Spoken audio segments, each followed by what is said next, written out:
selamat malam teman-teman di Indonesia. Apakah suara terdengar? Menuliskan di kolom komentar jika suara terdengar dengan jelas. Mohon responsifnya teman-teman.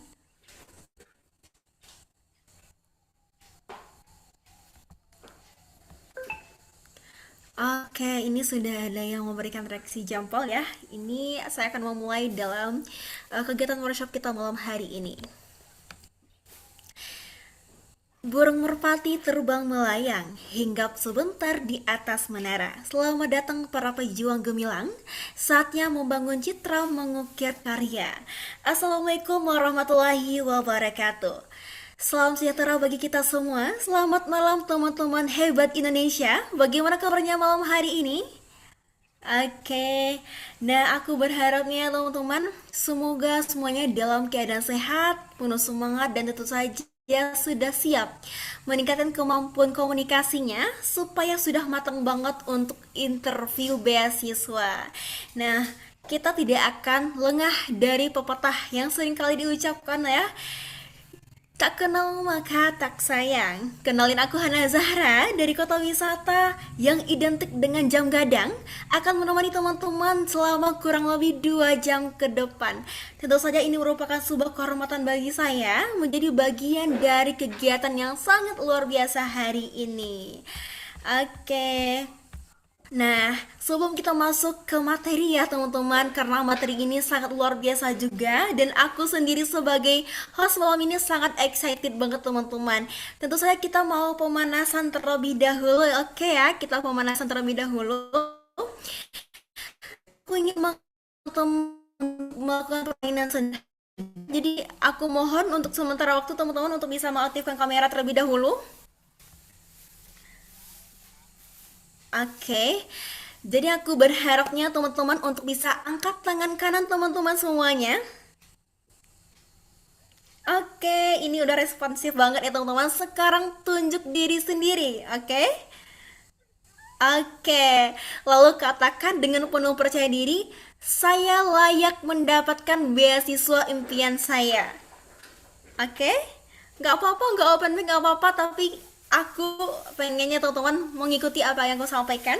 Sekali lagi ya, yang lebih yakin, saya layak mendapatkan beasiswa impian saya. Oke? Wow, ini aku udah ngelihat nih dari sini ya. Teman-teman udah gerak-gerik nih mulutnya. Aku yakin teman-teman akan berhak mendapatkan beasiswa yang teman-teman impikan kali ini. Karena padahal percaya diri adalah langkah pertama sebelum orang lain percaya kepada kita semua. Dan percaya atau tidak, interview beasiswa bukan hanya menguji siapa yang paling pintar, tetapi juga siapa yang bisa mengkomunikasikan potensinya dengan baik. Nah, malam ini kita akan belajar secara bersama bagaimana caranya rekan-rekan tercinta. Nah, teman-teman yang kubanggakan, Fabu Special Workshop dipersembahkan oleh komunitas Forum Awardee Beasiswa Unggulan dan didukung oleh Cemerlang.com sebagai wujud implementasi kontribusi dalam memberikan program edukasi dan pelatihan skill kepada pelajar, mahasiswa, dan masyarakat umum untuk mewujudkan Indonesia Emas 2045 yang berdaya saing di era digital. Nah, workshop yang kita ikuti malam ini merupakan bagian dari rangkaian 3 workshop spesial yang diselenggarakan oleh Fabu bersama Cemerlang.com sebagai bekal bagi para calon pendaftar beasiswa, khususnya beasiswa unggulan tahun 2026. Berikut ada rangkaian teristimewa pada workshop kali ini. Yang pertama pada tanggal 20 Juli 2026 ini sudah berlangsung belajar public speaking bersama dengan penyiar. Pada tanggal 21 Juli 2026 kali ini kita akan belajar terkait personal branding bersama dengan coach kita yang paling kece. Dan pada tanggal 23 Juli 2026 tentang time management. Nah, ketiga workshop itu menghadirkan narasumber pilihan yang tentunya kredibel, relevan, serta memiliki kompetensi dan sertifikasi sesuai bidangnya masing-masing. Sehingga aku berharapnya teman-teman bisa memberikan nantinya responsif, interaktif dalam kegiatan kita pada malam hari ini. Karena yang kita tahu adalah persaingan beasiswa saat ini tidak hanya membutuhkan IPK yang baik, tetapi juga kemampuan berbicara, berpikir sistematis, berpikir kritis, menunjukkan karakter. Nah, dari hal itu teman-teman kita bisa layak untuk menjadi penerima beasiswa kita, teman-teman. Nah, bagi itu adalah pengantar pada awal kita ya, teman-teman. Nah, siapa? Aku pengen sekali teman-teman untuk bisa interaktif pada malam hari ini. Di saat aku bertanya, teman-teman boleh nanti chat di kolom chat ya, teman-teman. Siapa yang malam ini ingin setelah workshop selesai menjadi lebih percaya diri ketika interview? Nah, kalau iya teman-teman boleh tuliskan di chat ya, siap interview. Kalimatnya siap interview. Buat teman-teman, aku pengen kali teman-teman itu bisa beribu-ribu masuk nih di chat aku. Oke, ini aku udah ini. Oke, ada dari Fitran, ada Kiandra. Keren banget. Terima kasih teman-teman yang udah energinya udah kerasa banget sampai saat ini ya teman-teman. Aduh, bangga banget nih aku. Oke teman-teman yang kami hormati, yang aku banggakan pada malam hari inilah tibanya kita untuk bisa berkenalan dengan narasumber kita yang sangat luar biasa. Nah, pada saat ini beliau sudah mempersamai kita pada malam hari ini teman-teman. Beliau adalah Coach Sigit Bahyu Cahyanto. Nah, sebelum itu saya mengucapkan selamat datang kepada coach kita yang akan membantu nantinya di saat pemateri kita. Namun sebelum kita memulai dalam sesi diskusinya, sesi materi dan lain sebagainya, izinkan aku untuk bisa menyampaikan siapa sih sosok di balik coach kita pada malam hari ini. Oke? Nah, teman-teman, ini nggak kaleng-kaleng ya. Coach kita itu merupakan award LPDP yang sedang menempuh Magister Teknologi Informasi di Universitas Gajah Mada.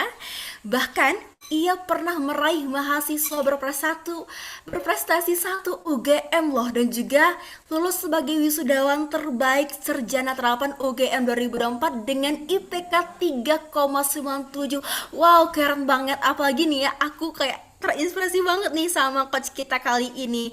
Dan tidak hanya itu teman-teman, beliau juga bagian dari Young Leaders for Indonesia BMC Kinsey dan juga Company, di mana itu telah mewakili Indonesia dalam 16 program internasional fully funded di 10 negara. Dan hingga saat ini teman-teman itu meraih lebih dari 115 penghargaan nasional dan 19 penghargaan internasional, serta aktif banget dalam kegiatan relawan dan lain sebagainya. Aduh, akunya kayak sesak nafas ini ya coach, karena emang saking kerennya sekali nih coach. Aduh, selamat datang dan selamat bergabung coach Sigit. Oke, nah Ya, teman-teman, tanpa berlama-lama nih ya, kayaknya coach kita udah nggak sabar banget nih pada sesi kali ini. Kita undang dengan tepuk tangan virtual yang meriah ya teman-teman. Kita sambut kepada coach Sigit Bayu Cahyanto. Kepada coach kita silahkan. baik. Terima kasih banyak Kak Hana sebelumnya atas sebuah sambutan dan juga pembukaan yang luar biasa. Sebelumnya saya mau izin cek dulu apakah suara dan juga video saya bisa terdengar dengan jelas, teman-teman. Sebelumnya jelas ya. Oke, terima kasih banyak Kak Hana atas waktunya dan juga teman-teman semuanya. Mungkin saya buka dengan salam dulu. Assalamualaikum warahmatullahi wabarakatuh. Selamat malam teman-teman semuanya. Jadi terima kasih banyak sudah hadir pada malam hari ini ya teman-teman ya. Kita tentunya bersama-sama akan belajar bersama lagi gitu ya tentang bagaimana kita itu bisa membentuk personal branding ketika kita itu mau mendaftar dan mempersiapkan aplikasi beasiswa begitu. Jadi teman-teman malam hari ini adalah pertemuan yang kedua ya kalau tidak salah. Jadi malam hari ini bersama dengan saya Sigit Bayu Cahyanto, teman-teman. Jadi teman-teman bisa panggil saya Sigit gitu ya, atau mungkin bisa panggil saya Kak Sigit gitu ya, teman-teman ya. Jadi saat ini teman-teman saya masih menjadi seorang mahasiswa begitu ya, mahasiswa S2 di Magister Teknologi Informasi Universitas Gajah Mada begitu. Jadi kita sama-sama belajar, saya pun juga masih belajar ya, teman-teman semuanya. Kita sama-sama untuk bisa mempersiapkan diri begitu. Jadi topik kita malam hari ini adalah personal branding, not flexing gitu ya. Jadi kita nanti akan membedakan bagaimana cara kita tuh mengemas sebuah aplikasi beasiswa gitu ya tanpa harus terlihat show off gitu ya atau mungkin flexing gitu ya atau ibarat kata pamer gitu ya teman-teman ya.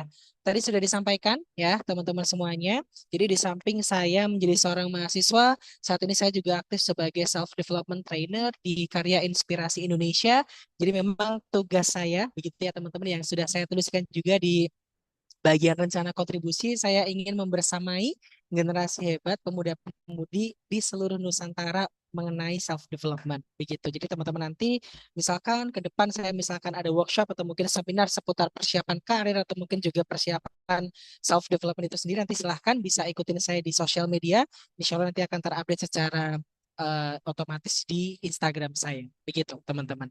Jadi mungkin malam hari ini kita juga akan lebih interaktif ya. Nanti di akhir sesi kita akan ada mini activity gitu. Jadi nanti setelah saya memaparkan, harapannya teman-teman juga bisa aktif gitu ya. Kita sama-sama nanti kita akan melihat gitu ya. Ibarat kata ini sebagai post testnya gitu ya. Seberapa paham teman-teman nanti ibaratnya bisa mengerti gitu dari apa yang saya sampaikan. Tapi tenang, ini bukan tes UAS, bukan tes UTS kayak biasanya ya. Ini lebih ke arah bagaimana cara kita tuh bisa memahami materi pada malam hari ini tuh dengan sebaik-baiknya ya teman-teman ya.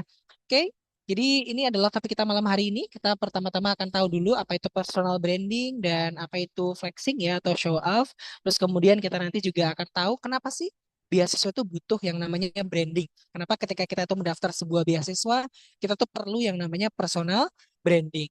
Dan nantinya kita juga akan tahu bagaimana cara kita tuh tahu dan memetakan branding yang kita miliki. Begitu. Jadi misalkan teman-teman sekarang mungkin masih bingung, masih cari tahu sebenarnya saya tuh fokusnya ke apa ya? Sebenarnya branding saya tuh apa ya? Nanti kita sama-sama akan cari tahu ya, dan kita akan mencari perbedaan gitu. Bagaimana cara kita tuh mengemas sebuah aplikasi beasiswa atau lamaran beasiswa tanpa terlihat flexing atau mungkin show off begitu, dan kita akan mengimplementasikan ke dalam 3 tahap.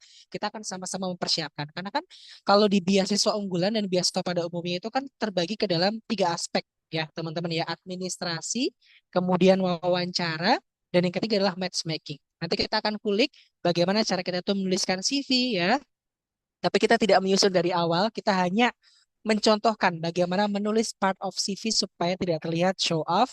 Kemudian ketika kita menghadapi seleksi wawancara, bagaimana cara kita menjawab dengan structure yang tepat dan jelas sehingga harapannya itu sesuai dengan apa yang panelis harapkan atau mungkin observer yang inginkan gitu ya. Oke, kita langsung ke topik yang pertama, yaitu sebelum kita masuk ya teman-teman ya ke apa itu personal branding ya atau apa itu show off begitu. Jadi kita akan tahu dulu ya teman-teman ya bahwa di sini saya hadir dengan sebuah data ya. Kita main reality check dulu supaya apa?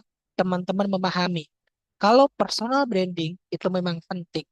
Kalau mempersiapkan aplikasi beasiswa itu tidak main-main. Ini Kak Sigit ambil dari 2 aspek ya, LPDP dan beasiswa unggulan.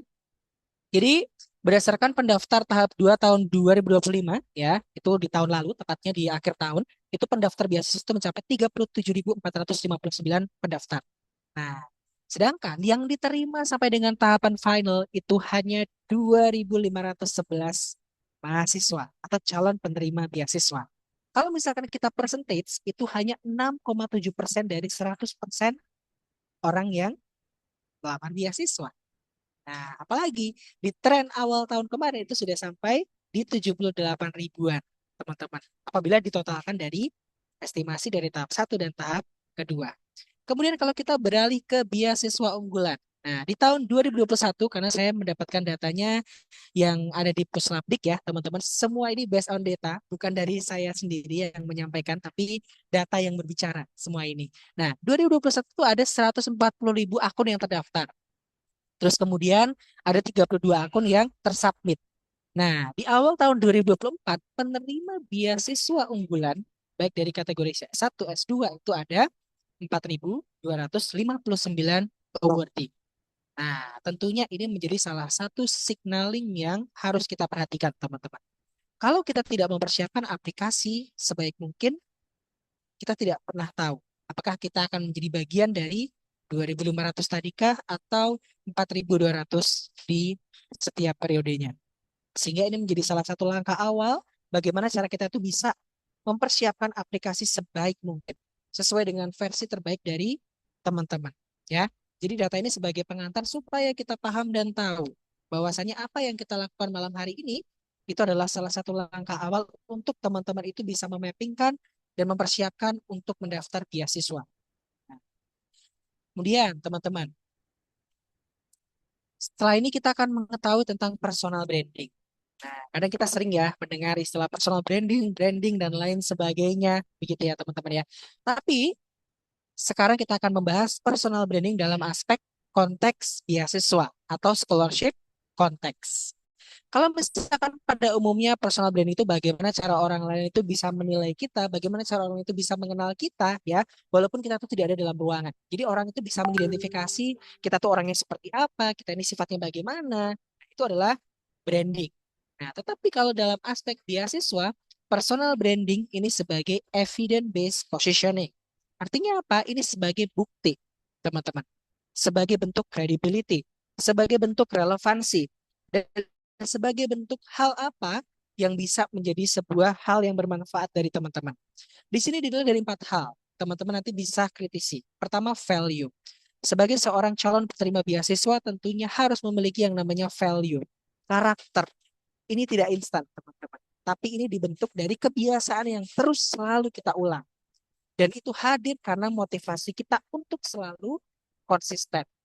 Nah, pola hidup kita, pola makan kita, pola tidur kita, itu adalah sebuah kebiasaan. Sama halnya dengan sebuah karakter atau mungkin value yang selalu kita junjung tinggi. Kemudian evidence jelas. Ketika kita berbicara tentang branding, kita perlu ada bukti. Kita perlu ada sebuah hal yang konkret. Apa peran kita, apa aksi kita, dan apa sih dampak yang kita lakukan. Dan itu nanti dibuktikan dari dokumentasi, dari portofolio kita, capaian kita. Nanti kita akan bahas lebih lanjut. Kemudian relevansi. Dari apa yang teman-teman bangun, ya, branding apa yang teman-teman buat, itu sebenarnya sesuai nggak sih dengan misi beasiswa yang teman-teman akan daftar? Nah, misalnya saya mendaftar beasiswa itu melalui LPDP Prasejahtera, teman-teman.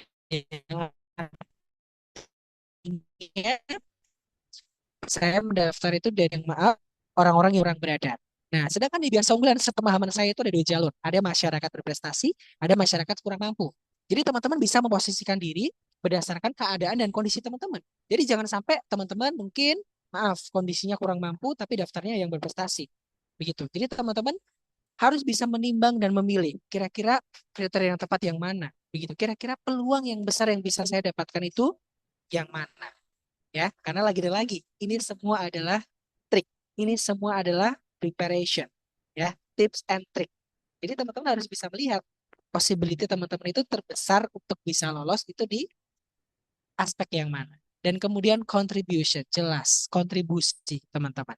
Setiap penerima beasiswa pasti akan ditanya, apa kontribusi kamu? Apa yang akan kamu lakukan untuk Indonesia? Itu pasti teman-teman. Inilah yang namanya sustainability. Karena apa? Simpelnya gini, personal branding itu adalah bagaimana calon penerima biaya, calon orang yang akan menyeleksi kita, yang akan menyeleksi calon penerima beasiswa ini, itu tahu orang yang akan mendapatkan beasiswa itu benar-benar layak, benar-benar bisa memberikan kontribusi yang relevan, sesuai dengan apa yang tertera pada visi dan misi beasiswa. Maka dari itu, sebelum teman-teman memutuskan untuk mendaftar, teman-teman harus paham beasiswa yang saya daftar itu apa, relevansinya itu apa, kemudian apa yang bisa saya lakukan, apakah itu mendukung atau tidak, itu penting ya. Ya boleh kalau misalkan teman-teman menganggap berarti kan kita harus mencari peluang sebanyak mungkin Kak, kita harus mencari banyak peluang, entah itu kita mendaftar beasiswa sebanyak mungkin ya, sebanyak apapun biasa kita daftar, that is okay.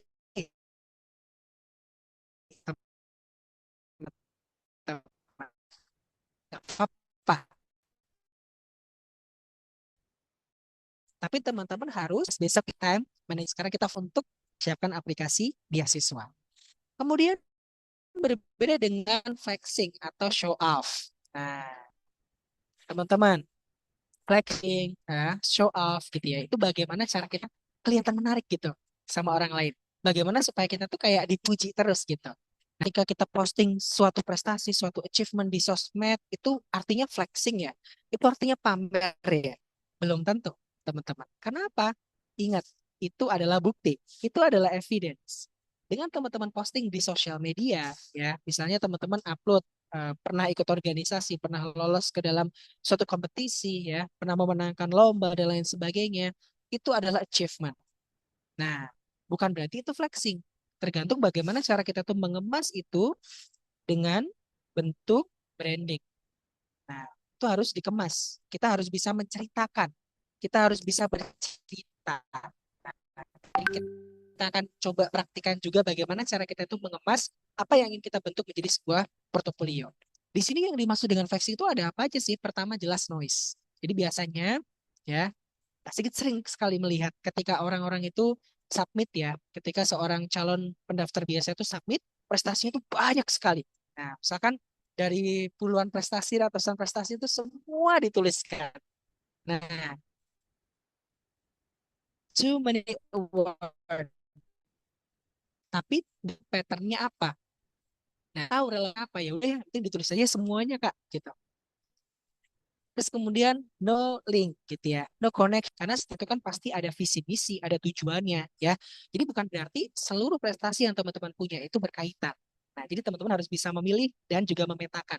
Oke, beasiswa yang saya daftar ini seputar akademik. Berarti ya saya harus menonjolkan dari aspek akademik. Biasanya yang saya daftar ini dari aspek leadership. Oke, berarti saya akan menonjolkan aspek leadership. Karena banyak sekali kesempatan beasiswa yang teman-teman bisa dapatkan ya. Insya Allah nanti di akhir sesi begitu ya teman-teman ya. Saya akan memberikan satu buklet beasiswa ya yang sudah saya rangkum. Nanti teman-teman silahkan membacanya ya. Jadi di sana sudah lengkap syaratnya apa saja yang perlu dipersiapkan, timelinenya. Nanti silahkan bisa dibaca-baca. Nanti saya akan sampaikan kepada Kak Karel ya, selaku ketua dari Forum Awardee Beasiswa Unggulan untuk teman-teman nanti bisa analisis dan pelajari lebih lanjut. Karena beasiswa di Indonesia itu sangat banyak. Tergantung bagaimana cara kita itu mencari peluang dan memposisikan diri dari peluang tersebut. Nah, terus kemudian ego, kita ngerasa paling the best, kita ngerasa paling terbaik gitu. Tapi ingat teman-teman, kita terlahir di dunia ini tentu yang namanya kekuatan ya. Jadi kita harus tahu bagaimana cara kita tuh mengolah tata bahasa kita, juga bagaimana cara kita kan menjadi sebuah aplikasi yang tentunya tetap rendah hati tapi juga percaya diri begitu. Dan kadang proof itu adalah bukti. Jadi claim without data. Jadi kan kita menuliskan juara satu ini, juara satu itu, dan lain sebagainya. Tapi biasanya ketika diminta untuk submit sertifikat, submit bukti dokumentasi, itu tidak ada.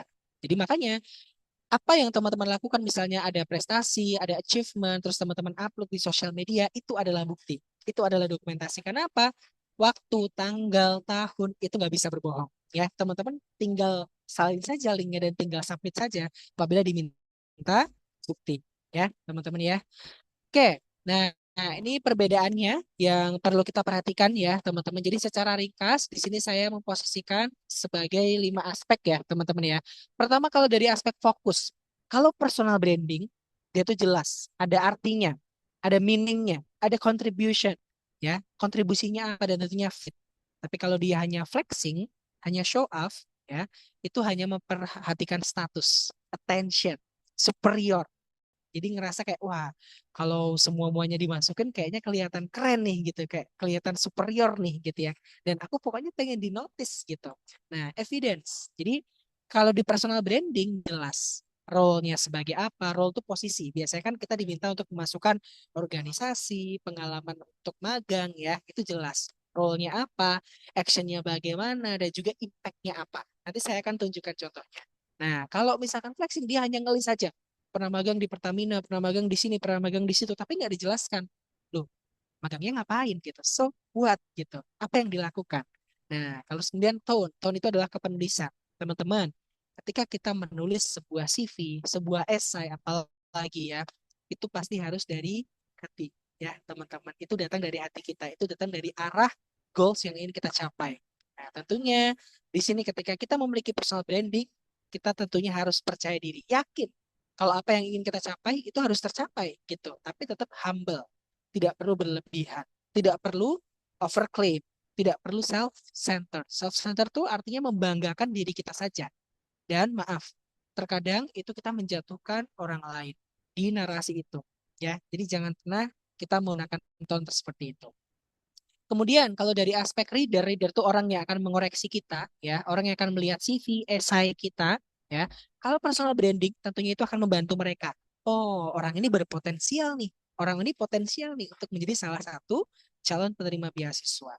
Tapi Kalau teman-teman menuliskan tersebut dalam aspek flexing ya atau show off gitu ya, tentunya panel itu akan mengira wah ibarat kata maaf kayak pick me gitu kayak pilih aku kayaknya pantas nih untuk jadi seorang penerima gitu. Aku pantas untuk menjadi seorang awardee.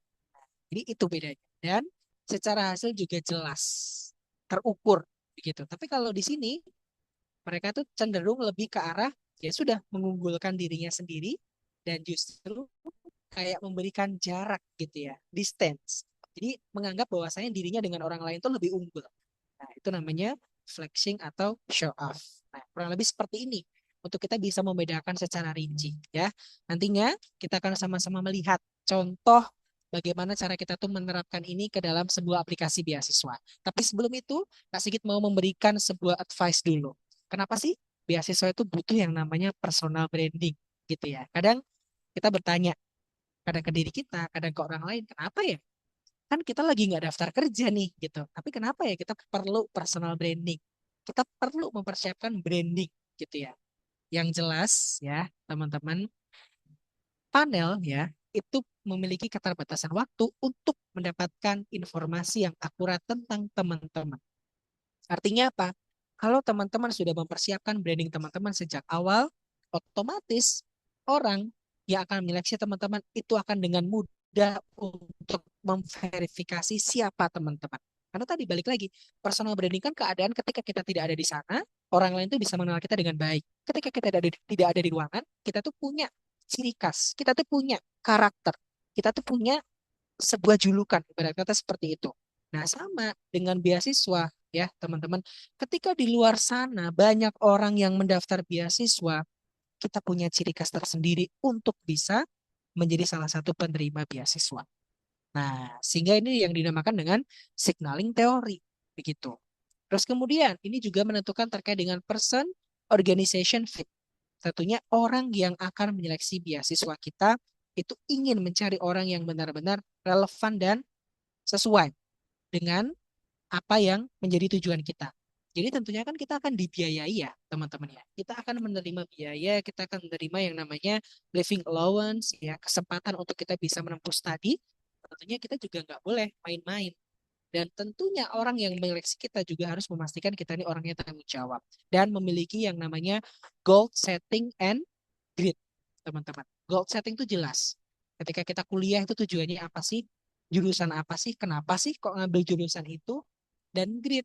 Nah, gridnya artinya kayak ke depannya teman-teman sudah memiliki roadmap yang jelas. Teman-teman sudah memiliki arah goals tujuan hidup yang sesuai. Nah, jadi seperti itu. Jadi alasannya kenapa ya ini tadi. Can this applicant use our funding responsibility to create meaningful academic, professional, and social contribution? Jadi memastikan orang yang menerima pendanaan dari Dikti atau mungkin dari orang yang memberikan beasiswa itu benar-benar memiliki kontribusi baik secara akademik, profesional maupun kontribusi sosial. Mereka ingin memastikan itu. Itulah alasannya kenapa kita butuh personal branding, teman-teman. Oke, kemudian kadang kita bertanya, Kak, aku ini sebenarnya masih bingung deh. Personal brandingku tuh apa sih? Bagaimana cara aku bisa menulis ke dalam sebuah aplikasi beasiswa? Bagaimana cara saya itu bisa mengemas branding ketika saya itu melamar beasiswa supaya saya terlihat beda dari yang lain? Ingat, terlihat beda ini bukan berarti flexing. Bagaimana cara kita mengemas kata-kata tersebut supaya kita bisa memberikan suatu dampak dan impact yang sesuai. Nah, di sini saya memiliki framework yang namanya GPS, teman-teman. Ini saya rangkum sendiri ya. GPS, Goals, Proof, Story. Kadang ketika kita itu mau menulis esai gitu ya, kita itu mau menulis sebuah CV ya, kadang kita bingung. Aduh, saya punya pengalaman, tapi gimana ya caranya saya bisa mengemas itu? Teman-teman bisa ingat ini, GPS, Goals, Proof, Story. Jadi tentunya teman-teman pasti punya yang namanya goals. Ketika teman-teman mendaftar beasiswa, pasti teman-teman punya tujuan kan. Saya pengen kuliah di Universitas A, jurusan ini.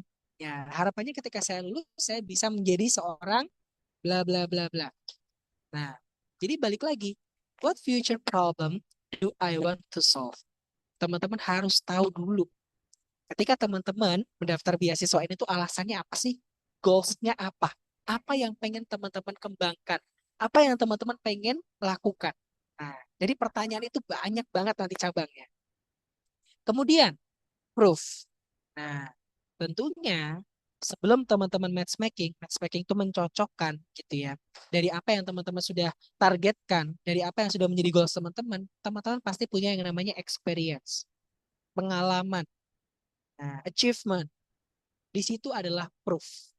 Jadi bagaimana cara teman-teman itu bisa mengemas pengalaman, experience, apa yang teman-teman lakukan untuk menjadi sebuah bukti, untuk menjadi sebuah key point yang nantinya teman-teman akan paparkan, baik di CV maupun esai. Ini penting, teman-teman. Kemudian story. Nah, jadi teman-teman menceritakan apa misi teman-teman untuk bisa membuat kontribusi itu. Nah, jadi kan goals tadi kan masalahnya. Tujuannya apa?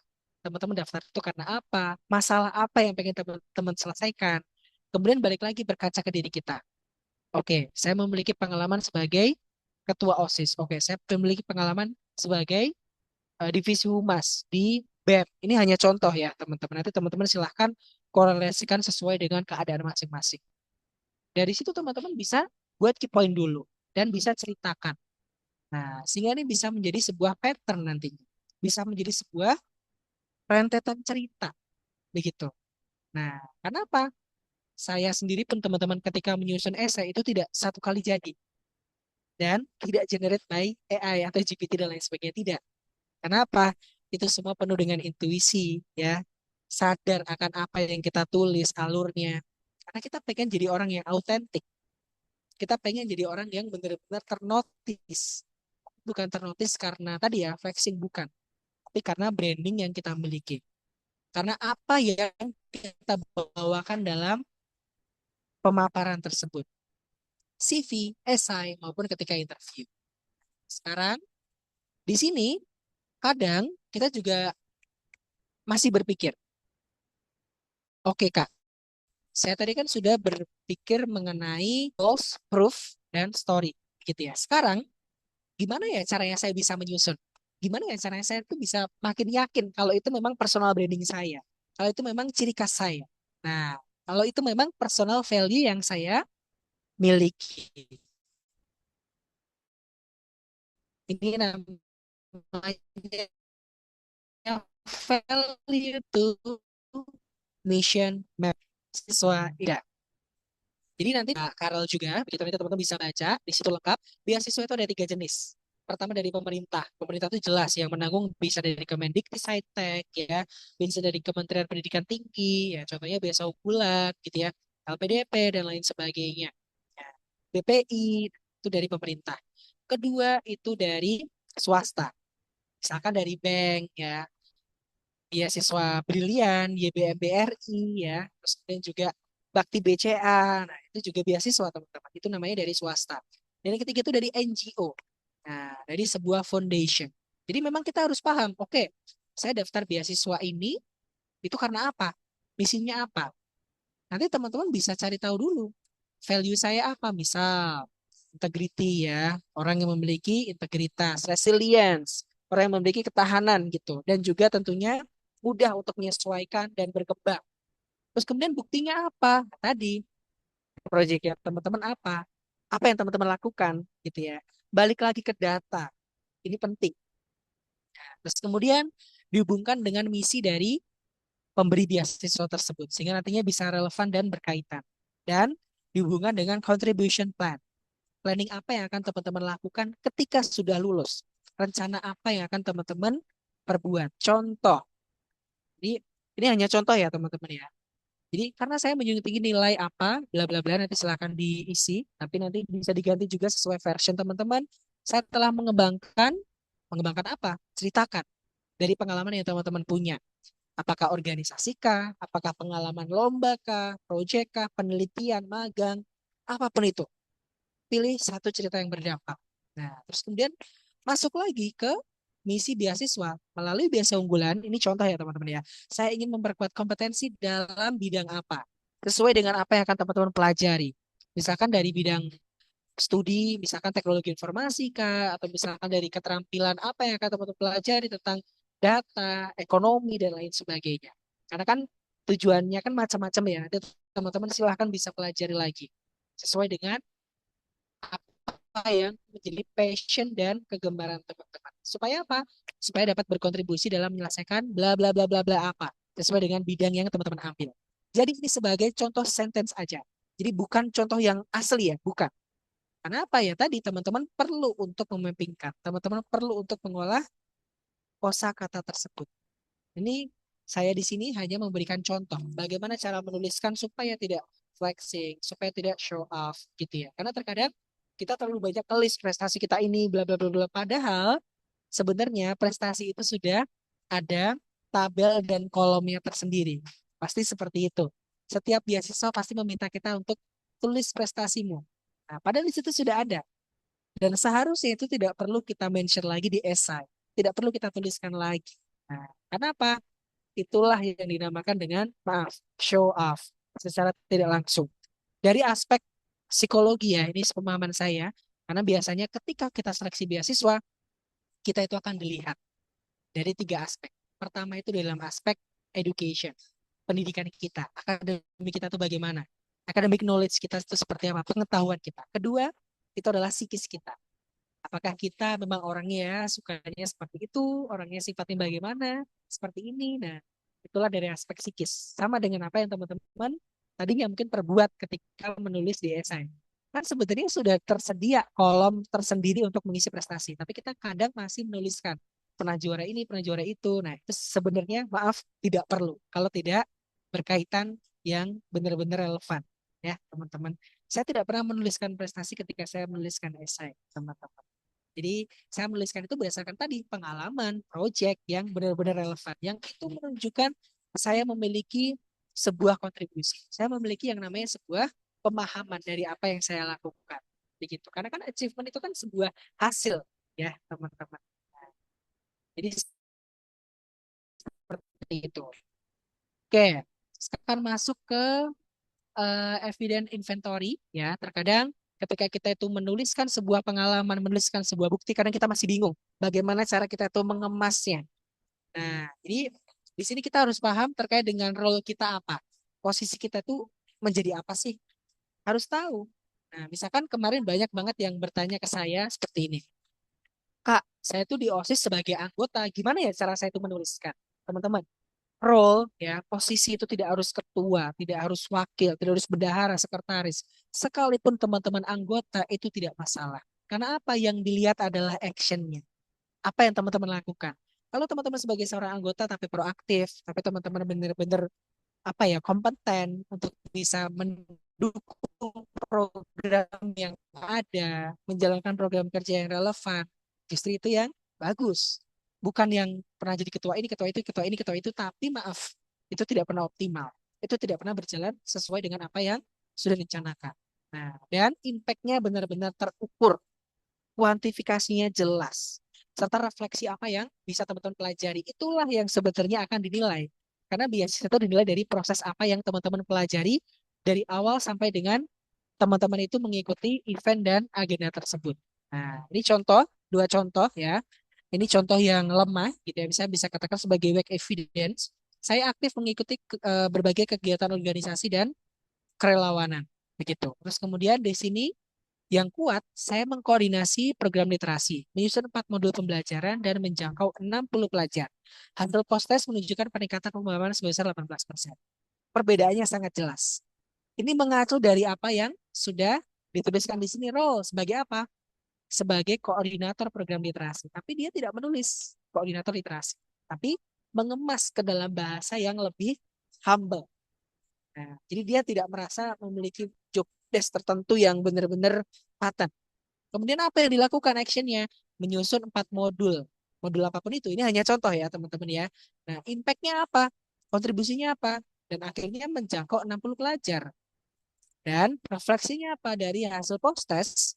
Post-test itu ketika sudah diuji dari modul yang sudah dibaca, itu terdapat peningkatan pemahaman sebesar 18%. Ingat teman-teman, reflection itu tidak harus semuanya positif, tidak. Terkadang mungkin ada kendala, ada mungkin ya tidak sesuai dengan harapan kita, itu nggak apa-apa. Asalkan teman-teman juga memberikan solusi. Misalnya teman-teman ketika mungkin dulunya menjadi seorang ketua, menjalankan meeting juga kurang optimal karena ya mungkin ada kendala kesehatan atau mungkin ada kendala lain yang mungkin mengakibatkan itu tidak berjalan dengan lancar, ada faktor lain, ceritakan. Tapi juga jangan lupa untuk memberikan bukti, memberikan sebuah solusi supaya teman-teman juga menjadi seorang yang problem solver. Seperti itu. Ini bagaimana cara kita tuh mengemas bukti, evidence untuk bisa menulis CV maupun esai. Begitu. Sekarang kita akan masuk ke sampel yang pertama. Sekarang kita akan fokus ke CV beasiswa. Nah, ingat CV itu adalah tiket masuk kita untuk bisa tembus ke tahap berikutnya. Jadi di sini saya hadir dengan framework yang saya buat lagi ya, namanya RADF ya, Role, Action, Data, Fit. Jadi kalau misalkan di sini teman-teman bisa melihat ini yang flexing, ini yang branding. Kalau flexing jelas. Prestasinya banyak ditulis, kayak ya semuanya ditulis. Tapi di sini kelemahannya apa? Panelis itu belum melihat perannya sebagai apa, buktinya tuh apa sih? Gitu. Terus kemudian dampaknya apa? Hal yang teman-teman lakukan tuh apa sih? Kontribusinya apa? Nah, dan kaitannya dengan misi biasa itu bagaimana? Contoh, juara berbagai lomba nasional dan internasional, misalnya ditulis semuanya gitu ya. Aktif di banyak organisasi dan kepanitiaan. Ya apa gitu kan belum disebutkan. Organisasi apa, apa. Nah, menjadi relawan dilihat beberapa CV yang penulisannya masih sangat general. Ingat teman-teman, CV itu menggambarkan siapa kita. Dan itu hanya digambarkan dalam waktu 6 sampai 10 detik saja. Apalagi sekarang sudah ada yang namanya AI.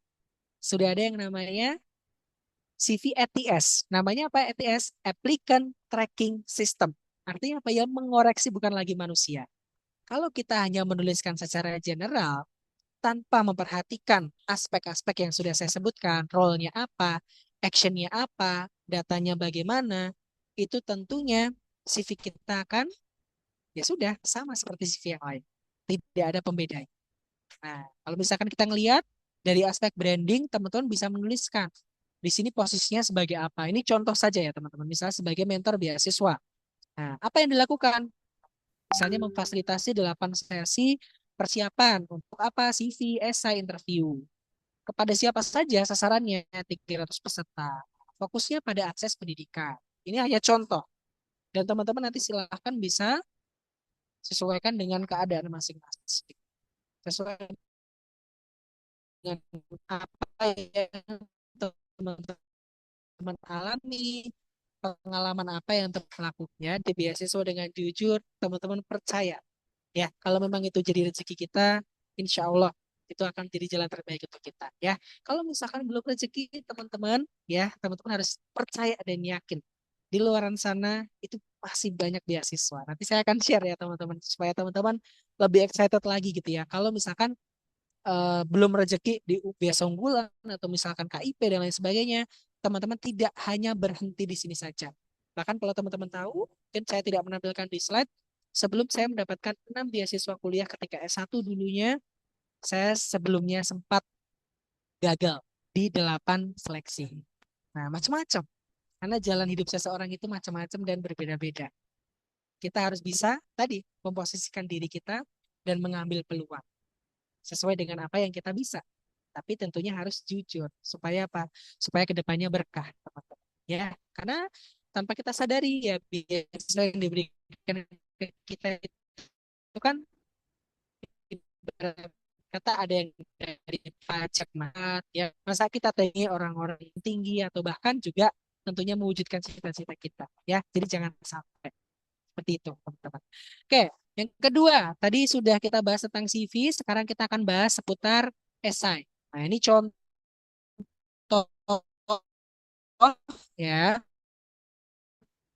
kalau di biasa unggulan karena tema kan dari forum owner semuanya temanya berbeda-beda pengetahuan tema-tema gitu kan tahun 2020 sampai 2025, tema yang 2000 sepertinya belum dibuka ya. Nanti teman-teman bisa mempersiapkan diri supaya nantinya ketika buka itu lebih siap. Oh, based on time teman-teman ya. Nah, jadi di sini saya akan memberikan contoh fokus esai di tahun 2025 ya tentang dampak teknologi terhadap karakter di era digital. Nah, teman-teman, ketika kita menulis esai, ini saya tidak akan workshop esai ya. Saya hanya membantu bagaimana cara menuliskan supaya itu menjadi sebuah branding. Teman-teman harus fokus ke isu. Isu dulu. Nah, isu itu sebagai argumen teman-teman di awal. Isunya apa? Kemudian kaitkan isu tersebut ke pengalaman personal teman-teman. Experience-nya teman-teman itu seperti apa? Dan masuk ke bukti kontribusi. Apa sih kontribusi yang akan teman-teman berikan? Apa yang akan teman-teman lakukan? Dan dampaknya apa? Lagi dan lagi, karena kita mendapatkan beasiswa dari pemerintah Republik Indonesia, nanti kita harus kembali lagi ke Indonesia untuk memberikan kontribusi. Nah, contoh ya, ini contoh opening essay ya, teman-teman ya. Karena temanya kan tadi ya, dampak teknologi terhadap karakter pada era digital, begitu ya. Indonesia menghadapi paradok digital. Nah, jadi di sini kita masuk dulu nih sebagai border data ya, sebagai bentuk masalah umumnya itu apa. Baru nanti kita bahas yang lebih spesifik gitu. Nah, jadi disampaikan dulu permasalahannya apa. Dan jangan lupa, ketika teman-teman mencantumkan data, jangan lupa untuk bisa menulis citasi. Karena ini sangat penting, teman-teman. Jangan sampai teman-teman menyantumkan data tapi nggak tahu asalnya dari mana. Itu sangat fatal. Apalagi dalam aspek akademik, ya, teman-teman ya.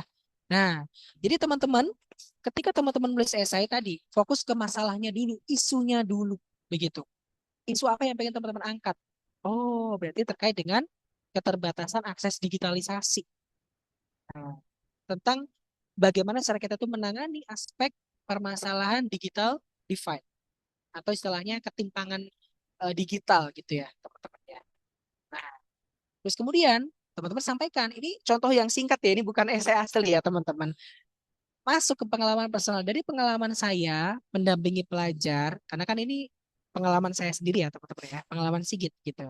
Nah, saya melihat tantangan utama itu bukan hanya mencari informasi, melainkan memilah informasi, menjaga etika digital dan tanggung jawab itu belum merata. Ini memang saya singkat supaya ya lebih efisien ya teman-teman ya. Nah, jadi memang kita balik lagi ke pengalaman personal kita tuh apa yang pengen kita ceritakan dari isu tadi. Kemudian apa buktinya gitu. Nah, teman-teman bisa sampaikan begitu. Teman-teman bisa sampaikan apa yang akan teman-teman lakukan begitu. Melalui bahasa unggulan, saya ingin memperkuat kapasitas akademik dan kepemimpinan untuk merancang program literasi digital dalam bentuk karakter yang terukur bagi pelajar Indonesia. Nah, jadi memang teman-teman harus menyampaikan apa yang akan teman-teman lakukan, dampaknya itu apa, bukti konkretnya apa. Ingat, ini hanya sepotong saja, ini bukan esai yang full ya, karena ini bukan workshop esai kan ya teman-teman. Jadi saya hanya membantu saja bagaimana caranya untuk bisa menuliskan paparan esai, begitu ya, sesuai dengan pola yang lebih sesuai aspek personal branding, begitu.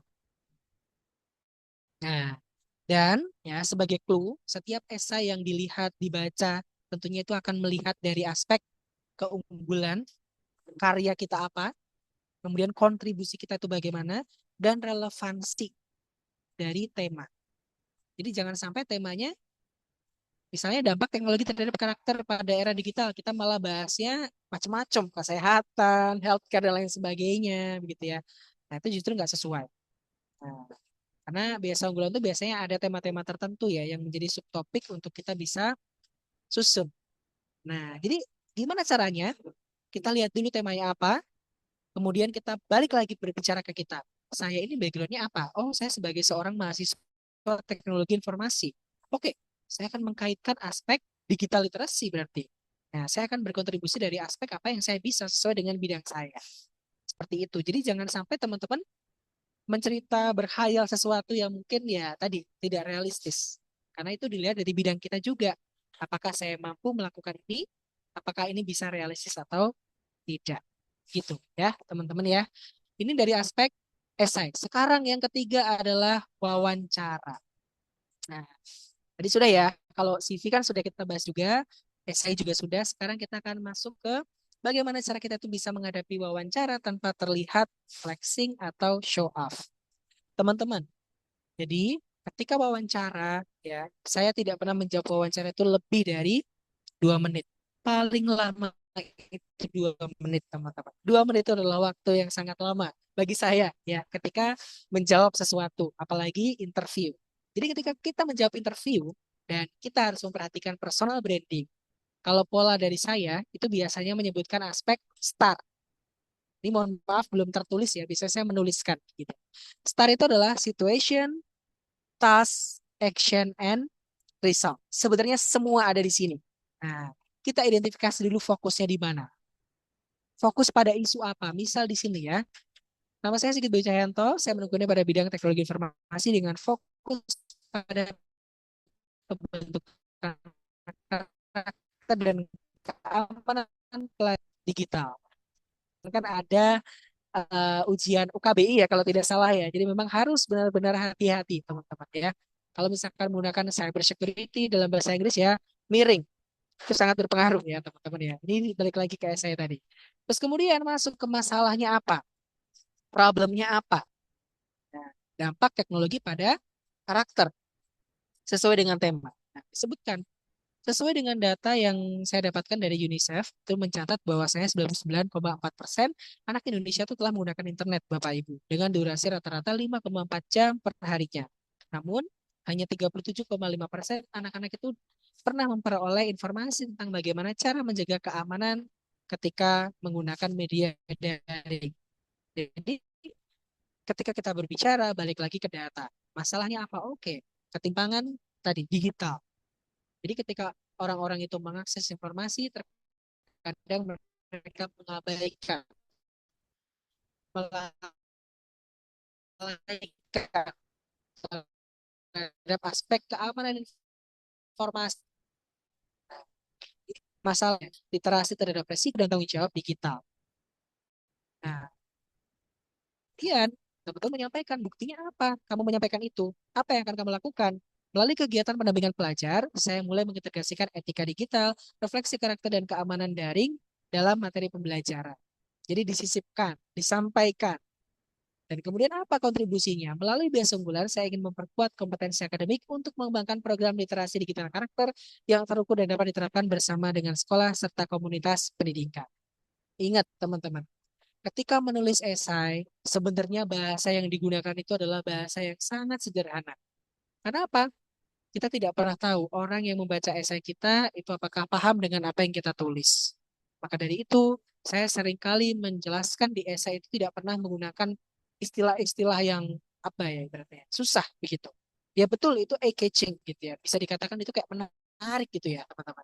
Tetapi kalau kita tidak memberikan eksplanasi atau ibarat kata deskripsi singkatnya, takutnya nanti kita dilewatkan. Waduh ini apa ya? Saya nggak paham. Gitu. Karena maaf, biasanya beberapa reviewer itu sudah sepuh. Sepuh itu ibarat kata sudah lanjut usia gitu ya teman-teman. Jadi tulis yang benar-benar sesuai dengan konteks saja. Gitu, tidak perlu berlebihan. Yang penting realistis untuk dilaksanakan. Begitu. Nah, apalagi kita ketika interview, kenapa? Interview kan akan mengkoreksi apa yang kita tulis di esai, itu akan dikonfirmasi ketika kita interview. Jadi jangan sampai teman-teman menuliskan kontribusi di esai itu adalah kontribusi A, B, C, tapi yang teman-teman sampaikan adalah D, E, F. Wah, itu agak fatal ya teman-teman. Bahkan sangat fatal gitu. Karena tidak sesuai dengan apa yang teman-teman tulis. Dan teman-teman terbukti tidak menguasai apa yang sudah teman-teman sampaikan sebelum. Nah, gitu. Jadi ingat ketika wawancara, ambil prinsip. Saya bukan orang yang paling unggul di dunia ini. Gitu. Tapi saya adalah orang yang tepat, saya adalah orang yang amanah, begitu. Dan saya orang yang akan memberikan dampak yang baik. Serta kontribusinya dapat dipertanggungjawabkan. Selalu tanamkan itu, teman-teman. Ya, dan jangan lupa ketika interview ya pastikan sudah ada persiapan ya. Kalau boleh jujur Kak Sigit dulu ketika interview beasiswa PDP itu latihannya puluhan kali teman-teman. Tapi bukan berarti latihan terus, tapi tetap harus diukur dan dievaluasi. Jadi jangan hanya sekedar oh berarti kalau banyak latihan tuh bagus ya Kak. Belum, belum tentu gitu. Kita harus mengukur juga. Saya membaginya ke dalam 3 aspek. Pertama, saya interview dengan orang yang satu bidang dengan saya. Maksudnya teknologi informasi ya berarti orang-orang IT, orang-orang teknik begitu. Kedua, saya interview dengan orang di luar bidang saya. Jadi tujuannya apa? Ketika saya menjelaskan, ketika saya menjawab, orang di luar bidang saya itu bisa paham dengan apa yang saya sampaikan. Nah, tujuannya itu. Dan yang ketiga, saya interview dengan orang yang sama jalurnya ketika saya mendaftar beasiswa. Tujuannya untuk bisa melihat potensi saya, karakter saya, dan bagaimana cara saya menjawab. Tentunya kan pasti ada feedback kan, ketika kita mau interview, ketika kita latih, pasti ada feedback. Dan itu kita perbaiki, kita saring yang sesuai dengan apa yang pengen kita perbaiki. Tapi intinya ini tadi ya, teman-teman ya. Ketika menjawab pertanyaan, gunakan flow ini. Start ya, identifikasikan fokusnya dulu apa masalahnya apa, situationnya apa, task apa yang akan teman-teman lakukan, apa yang akan teman-teman berikan gitu ya, action ya. Ya tadi follow up dari goals, follow up dari apa yang teman-teman lakukan itu apa bentuknya yang dilakukan tadi dan juga result hasilnya bagaimana, kontribusinya seperti apa. Seperti itu, Rikas. Oke. Nah, jadi ini beberapa implementation yang harapannya bisa sama-sama teman-teman persiapkan gitu ya, apalagi untuk biasa unggulan ya. Ingat, personal branding itu masuk di semua aspek, tidak hanya di SI, tidak hanya di CV, bahkan tidak hanya di wawancara. Semua aspek, mulai dari CV itu akan menunjukkan pattern dalam aspek kontribusi kita tuh apa. Itu kelihatan, teman-teman. Jadi misalnya teman-teman nih mau mendaftar di kedokteran, terus prestasi yang teman-teman tampilkan ya seputar aspek yang mendukung di bidang di teman-teman begitu. Oh berarti lomba kontes atau mungkin model duta itu nggak bisa ya Kak? Bisa. Tapi kalau bisa cari prestasi yang teratas itu yang relevan dengan bidang kita. Karena mereka akan melihat pattern contribution kita. Terus kemudian sertifikat itu sebagai validasi. Bukan validasi, oh saya mau mencari validasi, tidak. Validasi, karena apa yang kita submit sertifikat kita yang bisa melihatkan orang yang akan meleksi dokumen kita. Dan esai. Ini akan menyelesaikan dan juga akan menjelaskan terkait dengan misi. Cocok nggak sih temanya dengan apa yang dipaparkan? Terus kemudian recommendation. Biasanya kan kita diminta untuk ada surat rekomendasi. Ingat, kalau tone yang kita tuliskan di CV, di esai itu berbeda dengan rekomendasi, justru ini tanda tanya. Kenapa? Rekomendasi kan datang dari eksternal. Bisa dari guru kita, dosen kita ya, atau misalkan dari tokoh masyarakat kan biasanya seperti itu. Kalau sampai berbeda dengan apa yang teman-teman tulis di bagian administrasi, justru itu fatal. Kalau menurut menurut saya seperti itu ya. Jadi pastikan itu sesuai dengan karakter teman-teman, sesuai dengan kapasitas teman-teman. Jangan sampai berbeda. Interview. Nah, tadi gunanya interview itu untuk ngetes konsistensi kita. Apa yang kita tuliskan di CV, di esai itu bagaimana? Relevan tidak? Sesuai tidak? Begitu. Nah, terus kemudian juga dari aspek study plan. Biasanya kan kita dimintakan untuk menulis apa sih kontribusi kita selama 5 tahun ke depan, 10 tahun. Nah, itu harus relevan. Jangan sampai teman-teman kuliah tadi misalkan di bidang kedokteran, tapi kedepannya teman-teman pengen jadi seorang angkutan gitu ya, atau orang yang bekerja di bidang FMCG itu nggak sesuai gitu ya. Terus kenapa teman-teman kuliah kedokteran kalau ujung-ujungnya teman-teman akan masuk industri gitu, akan masuk ke dunia industri gitu. Jadi harus sesuai. Inilah yang dinamakan dengan linearitas teman-teman. Nah, jadi memang harus dipikirkan baik-baik. Ketika teman-teman mendaftar beasiswa, artinya teman-teman sudah siap. Ketika saya diterima, saya harus apa? Ketika saya kuliah, saya harus bagaimana? Ketika saya sudah lulus, saya harus seperti apa? Seperti itu. Ya, teman-teman, intinya adalah konsisten.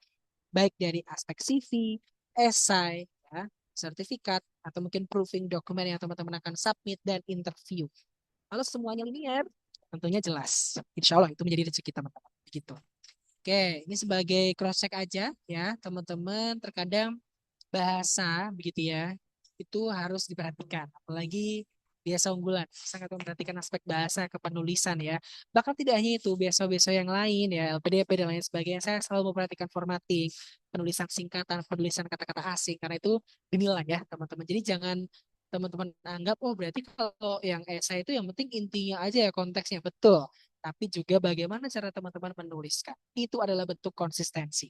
Kalau misalnya teman-teman menuliskannya juga nggak konsisten, kalau misalnya nggak rapi, kalau misalnya nggak sesuai dengan kaidah PUBI gitu ya, ya bagaimana teman-teman akan konsisten dalam menjalani studi ke depan.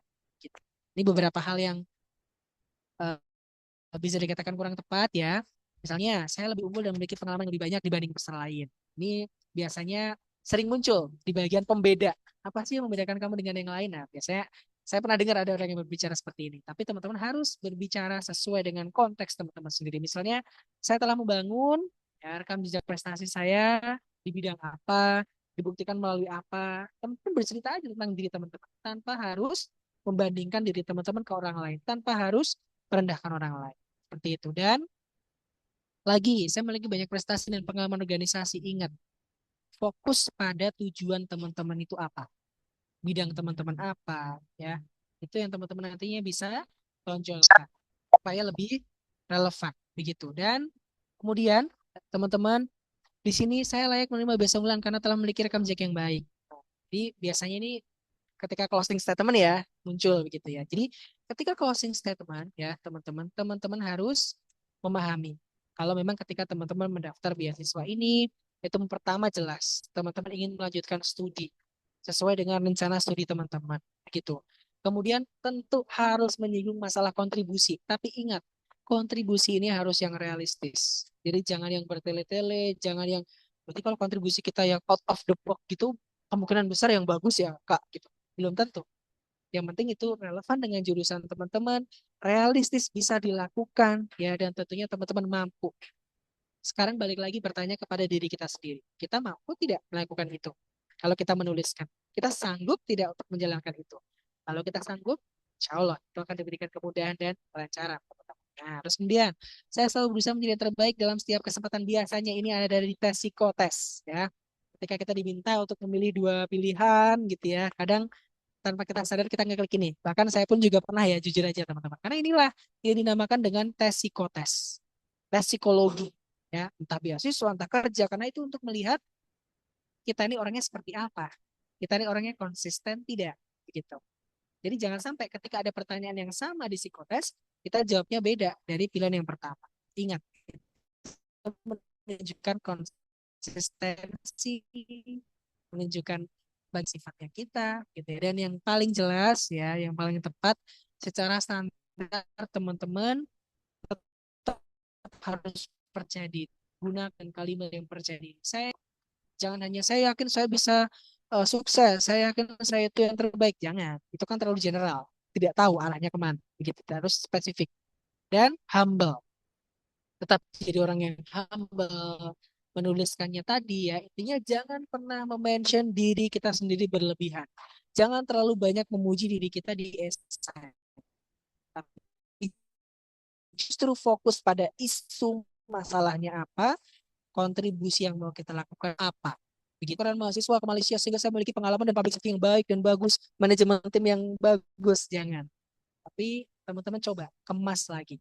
Dari program tadi itu apa yang sebenarnya teman-teman selesaikan? Ceritakan proyeknya, ceritakan pengalamannya, ceritakan perubahan baik yang teman-teman dapatkan ketika sudah ikut di program itu. Justru itu yang mereka cari, ya teman-teman. Nah, terus kemudian harus berdasarkan evidence, bukti. Jadi jangan pernah berbicara tanpa bukti. Ya, karena apa ya? Pasti kita akan submit sertifikat kita, publikasi kita. Biasanya, saya izin untuk menampilkan portofolio ya. Biasanya saya itu sudah mempersiapkan portofolio ketika kita mendaftar beasiswa dan ini selalu update ya teman-teman.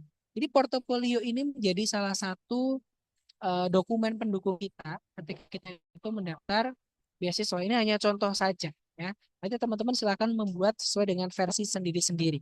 Jadi harus disesuaikan. Begitu. Misalnya di dulunya pernah tentunya harus ada headline dulu ya.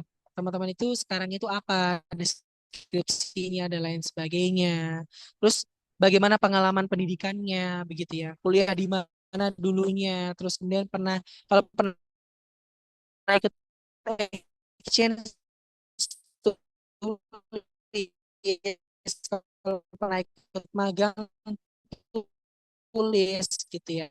Tapi ini lebih ke nah, baru kalau misalnya kan juga oh, saya pernah jadi di bidang apa kali posternya di mana tulis atau misalkan moderator, host. Nanti acara apa? Nah, project management tulis juga misalnya di Excel atau mungkin pernah jadi ketua, leader, mereka.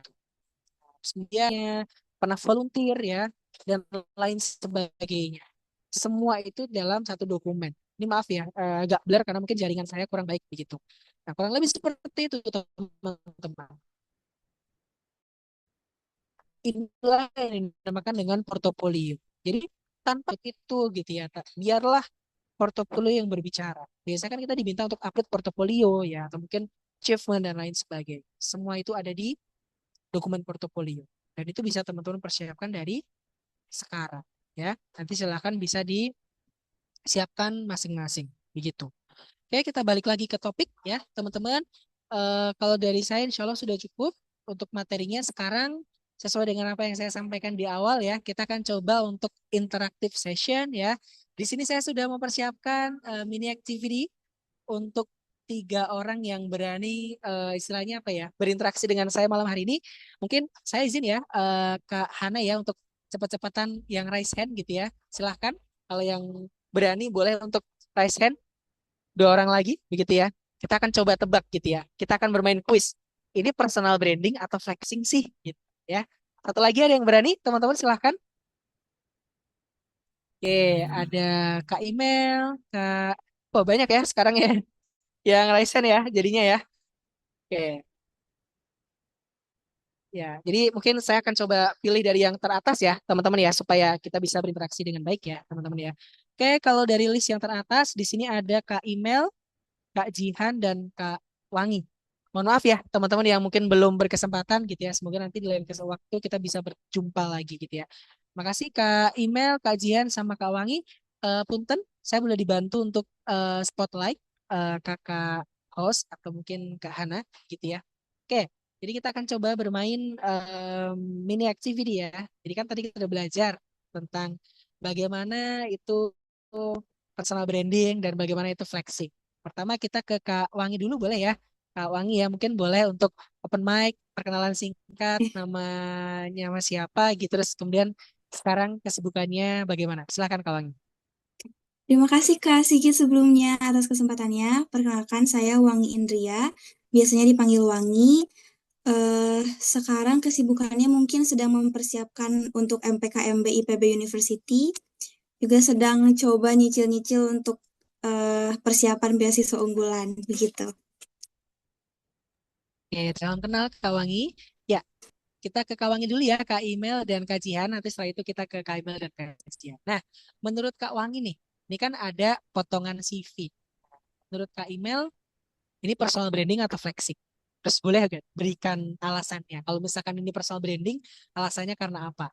Kalau ini flexing, alasannya karena apa? Begitu. Silakan, Kak Wangi. Saya baca dulu ya Kak. Ya, silakan. Nah, nanti untuk Kak Jihan baca di bagian yang kedua ya, dan Kak Email yang wawancara. Jadi kita akan coba melihat teman-teman ini sebenarnya sudah paham belum sih begitu mana yang personal branding, mana yang flexing gitu. Nanti Kak Jihan fokusnya ke esai, nanti silakan dibaca juga. Nah ini kalau ini Kak Email ya, begitu. Fokus ke bagian narasinya saja, begitu. Berarti Sudah? saya fokus ke CV ya Kak.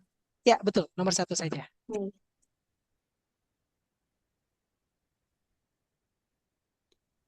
Ini personal branding Kak kalau menurut saya.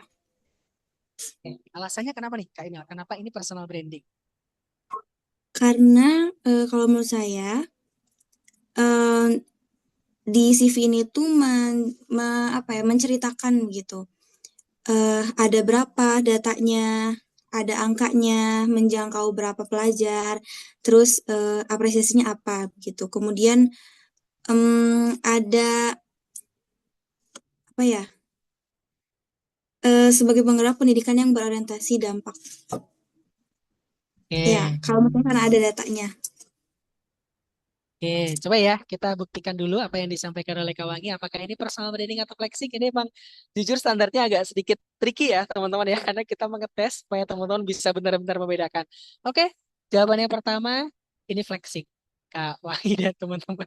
Oke, jadi gini teman-teman. Coba ya kita balik lagi supaya teman-teman lebih paham. Kenapa ini flexing? Betul, yang disampaikan Kak Wangi itu tidak salah. Ini ada datanya, ini ada dampaknya, begitu ya. Tapi, nah, di sini ada kata-kata memperkuat profil saya sebagai penggerak pendidikan yang berorientasi pada dampak. Ini sebenarnya nggak ada salahnya, begitu. Tetapi di sini dampak yang disampaikan itu hanya untuk pribadi, karena ada kata memperkuat profil saya, bukan untuk mereka yang sudah diajarkan tentang literasi digital begitu. Gak apa-apa Kak Wangi ya. That's okay, gitu ya. Kita berikan aplaus dulu untuk Kak Wangi ya karena sudah berani Terima mencoba. kasih Kak Thank you Sigit. ya Kak Wangi ya sudah berani mencoba ya. Ya, terima kasih banyak. Oke, sekarang kita ke kajian.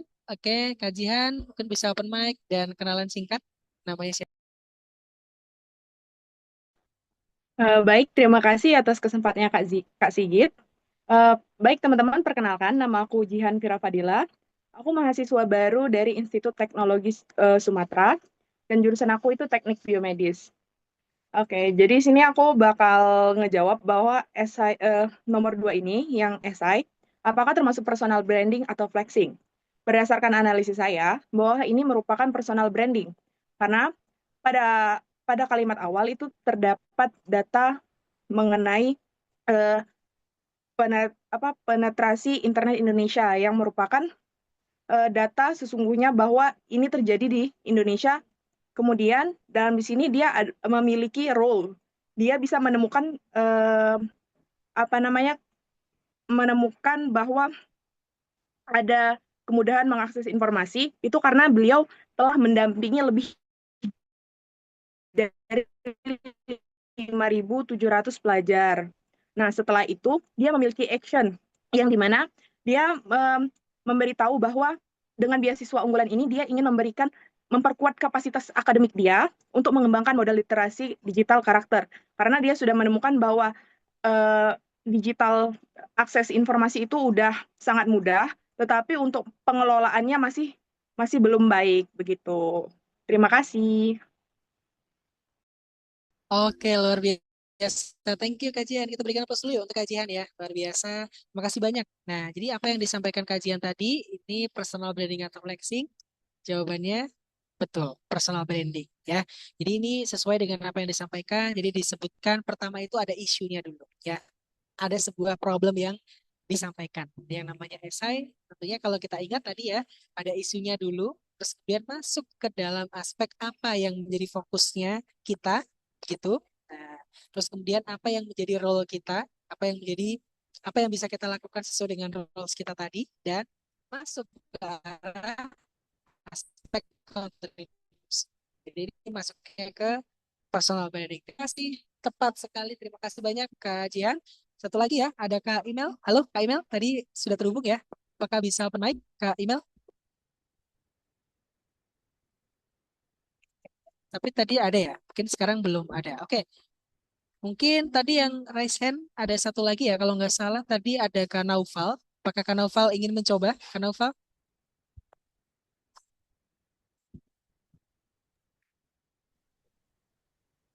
Halo, Halo? Assalamualaikum Kak.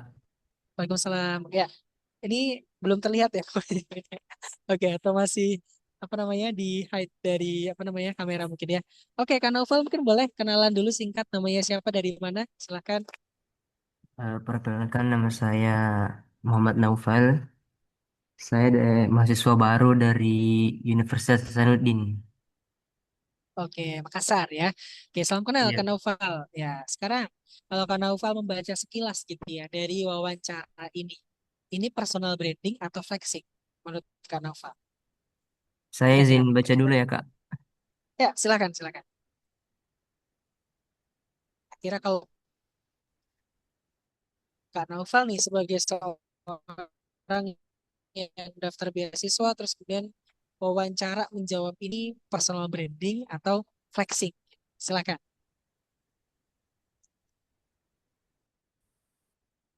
Baik, jadi berdasarkan analisa yang saya dapatkan ya Kak.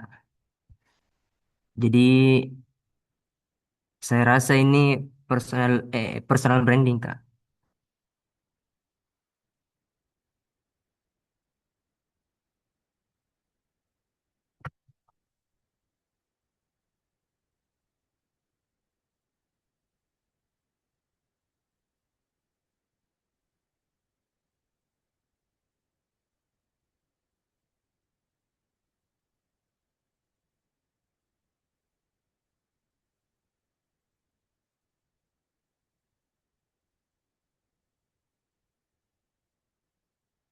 Cek, cek, saya sudah mendengar. Maaf kalau saya sepertinya agak sedikit kurang stabil ya.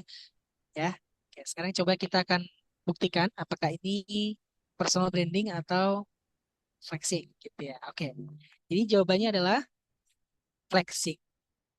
Nah, jadi teman-teman, kenapa ini dikatakan flexing? Gitu ya. Karena jelas, ini kan di sini kalau misalkan disampaikan gitu ya, saya memandang biasa unggulan sebagai kepercayaan yang harus dikelola secara bertanggung jawab. Pengalaman akademik, organisasi, dan pengabdian, dan pendampingan di berbagai daerah telah membentuk kesiapan saya untuk memperluas kontribusi pendidikan secara lebih sistematis dan berkelanjutan. Di sini memang disampaikan pengalaman akademik, organisasi, pengabdian, dan pendampingan, tetapi tidak disebutkan pengalaman apa itu. Nah, terus kemudian hal apakah itu? Itu harus disampaikan supaya apa tadi sesuai dengan role ya, sesuai dengan actionnya apa begitu. Sebenarnya ini ketika mungkin hanya berfokus ke arah pengabdian dan pendampingan itu sudah cukup, tapi masalahnya ada akademik, ada organisasi, sehingga tadi terlalu melebih-lebihkan, sehingga ini masuknya ke flexing ya. That's okay Kak Naufal ya, tetap giving applause ya untuk Kak Naufal ya sudah berani mencoba ya. Tapi yang penting teman-teman di sini sudah bisa membedakan. Kalau ini branding, berarti dia memberikan pemahaman, memberikan pemaparan mengenai apa yang kita sampaikan. Tapi kalau flexing, ya teman-teman ya, kalau flexing berarti ini maksudnya lebih ke arah supaya kita itu dinotis orang lain, supaya kita terlihat superior. Begitu. Jadi semuanya disebutkan tadi kayak pengalaman akademik, organisasi pengabdian, dan pendampingan semuanya, tapi tidak dijelaskan apa, yang mana, bagian apa, begitu tadi. Terus kalau yang ini tadi, fatalnya dia menyampaikan hanya untuk memperkuat profilnya saja. Seharusnya kan disebutkan untuk apa pengabdian itu. Untuk apa proses yang sudah dilakukan tadi. Gitu. Ya, teman-teman ya. Oke, terima kasih banyak ya Kak Wangi. Kemudian tadi ada Kak Naufal gitu ya. Dan satu lagi tadi, saya agak lupa ya teman-teman. Nah, terima kasih banyak sudah berkontribusi begitu pada malam hari ini untuk bisa aktif dan memberikan paparan dan pendapatnya juga begitu ya, harapannya tidak hanya teman-teman bertiga yang paham gitu ya, tapi harapannya kita semuanya bisa memahami perbedaannya apa gitu ya teman-teman semuanya. Oke. Nah, ini yang menjadi salah satu indikatornya juga begitu ya teman-teman ya. Jadi jika kalimat itu hanya membuatmu terlihat hebat, maka itu flexing. Tapi kalau itu membuat panel itu orang yang akan menyeleksi kita, orang yang melihat esai kita, orang yang menilai kita ketika interview, itu sebagai bentuk kontribusi kita, maka itu branding. Karena tadi, branding suatu keadaan ketika kita tidak ada di sana, orang itu bisa menilai kita, orang itu bisa melihat karakter kita, sama dengan apa yang kita bahas di malam hari ini, teman-teman semuanya. Ya, dari saya itu, teman-teman, terima kasih banyak sudah menyimak dari awal sampai akhir, ya. Be valuable, be relevant, and be verifiable. Ya, teman-teman, karena sejatinya personal branding itu bukan sesuatu hal yang instan, tetapi sesuatu hal yang harus kita persiapkan dari sekarang. Kalau teman-teman mungkin merasa kayak masih belum menemukan sebagainya, teman-teman harus bisa membedakan mana kelebihan teman-teman, mana kekurangan teman-teman. Begitu. Sekarang kita bisa diskusi. Saya kembalikan lagi ke Kak Hana untuk bisa memimpin sesi tanya jawab. Terima kasih banyak teman-teman semuanya. Oke, terima kasih kepada coach. Wow, keren banget. Kayak, aduh, pengen deh jadi kayak coachnya gitu. Nah, tapi sebelum kita berbincang banyak hal lagi ya teman-teman, karena kita juga akan ada sisanya jawab juga kali ini. Jadi buat teman-teman hebat di Indonesia yang ada keraguan, yang rasanya pengen kali bertanya kepada coach kita, itu sangat diperbolehkan banget ya teman-teman. Nah, jadi sebenarnya kali ini teman-teman boleh banget untuk bertanya, tapi itu mungkin nggak semuanya bisa bertanya juga. Nah, jadi ini adalah yang paling cepat. Jadi siapa cepat jadi dapat gitu. Jadi untuk sistem itu adalah teman-teman boleh untuk raise hand jika mau bertanya, jika telah diperintahkan oleh saya sendiri. Nah, jadi teman-teman jika ada yang mau bertanya boleh raise hand terlebih dahulu. Oke. Oke, ini udah rebutan-rebutan nih ya, Coach ya. Nah, ini aku undang pertama kali, jadi sistemnya itu akan aku panggilkan dulu ya, Coach. Nanti Coach akan langsung menjawab pertanyaan dari teman kita. Nah, yang pertama kali itu udah aku notice itu dari Raihan. Boleh dari Kak Raihan bertanya kepada Coach kita, nanti akan langsung dijawab oleh Coach kita. Kepada Kak Raihan, silakan. Oke, baik. Terima kasih, Kak, atas kesempatannya. Sebelumnya, perkenalkan, nama saya Raihan Maulana Akbar dari Universitas Airlangga. Sebelumnya, izin bertanya, Kak Sigit tadi sempat dimention di pemaparan yang relevansi sama konsistensi. Nah, case-nya adalah saat ini saya sedang menjalani studi di rumpun sosial humaniora atau sosiologi. Namun, saya memiliki portofolio dan juga beberapa kontribusi dan pengalaman itu yang kurang relevan atau tidak selinear gitu. Jadi kontribusi dan beberapa portofolio saya itu di bidang media kreatif dan beberapa itu ada di public relation gitu. Nah, bagaimana eh, tips atau saran dari Kak Sigit untuk seenggaknya antara program studi yang saya jalankan, plan ke depan dan juga portofolio dan kontribusi yang saya miliki ini bisa menyatu dan bisa dipaparkan dalam esai dan juga wawancara. Terima kasih Kak Sigit sebelumnya. Oke, terima kasih kepada Kak Raihan. Jadi ke Coach ini ada pertanyaan dari Kak Raihan. Jadi bagaimana terkait dengan relevansi dan juga konsistensi juga, gimana dia tuh berasal dari sosiologi juga, namun tidak ada relevan bagi untuk terkait portofolionya di bidang media kreatif di bagian PR. Lalu bagaimana saran dari kakak supaya bisa relevan nantinya jika dituliskan di bagian esai begitu, Coach? Jadi silakan Coach untuk bisa langsung menjawab. Ya, terima kasih banyak karena sudah dibantu menyampaikan dan salam kenal ya Kak Rehan. Jadi apa yang disampaikan tadi berarti bagaimana cara kita itu bisa merelevansikan begitu ya terhadap pengalaman yang kita miliki begitu terhadap bagaimana cara kita tuh ketika menyusun esai. Karena kan biasanya ada tema-tema terkait ya yang menjadi batasan ketika kita itu menyusun esai begitu. Tadi Kak Rehan dari jurusan sosiologi kalau tidak salah. Betul ya? Sosiologi dan pengalamannya lebih banyak ke PR, public relation, dan juga media dan lain sebagainya, begitu. Nah, kalau misalkan kita lihat dari rumpun keilmuan, sosiologi itu kan berkaitan dengan aspek hubungan antar manusia, begitu ya. Bagaimana cara kita itu bisa berhubungan, begitu ya, dalam artian kayak ya menjalin relasi dan lain sebagainya. Sebenarnya dari apa yang kakak sampaikan itu sudah ada kaitannya, gitu. Jadi kakak lebih fokus ke arah bagaimana cara memanajemen SDM, bagaimana cara memanajemen dan melihat tingkah laku karakter dari setiap perubahan tingkah laku dari manusia tersebut sehingga itu kan memang masih dalam satu rumpun yang sama begitu dan bagaimana cara kita merelevansikan begitu pertama tentunya dari apa yang menjadi target dan jurusan kakak begitu harapannya itu apa sih kontribusi yang bisa diberikan dari tema atau topik beasiswa tersebut. Nah, misalkan tadi kalau dari yang tahun lalu ya, yang BU tahun 2005 kan tentang bagaimana pengaruh digitalisasi terhadap perubahan karakter yang kita miliki gitu. Nah, jadi kita lihat dulu, oh jurusan saya tadi sosiologi. Apa ya yang jurusan saya bisa kontribusikan terhadap isu dan topik tadi? Nah, setelah kita memahami topik, kita baru mencari pengalaman atau misalkan juga problem yang relevan dengan prodi kita. Begitu, oh misalkan ya tadi terkait dengan perubahan karakter, perubahan sikap. Kalau misalkan dengan menggunakan teknologi digital tuh ya malah jadi seperti apa begitu responnya, tindakannya begitu. Jadi pertama kita harus paham dulu relevansi prodi kita dengan permasalahan yang diangkat di biasa itu apa. Itu pertama. Kedua, kita melihat data, melihat permasalahan yang ada begitu ya untuk kita bisa angkat.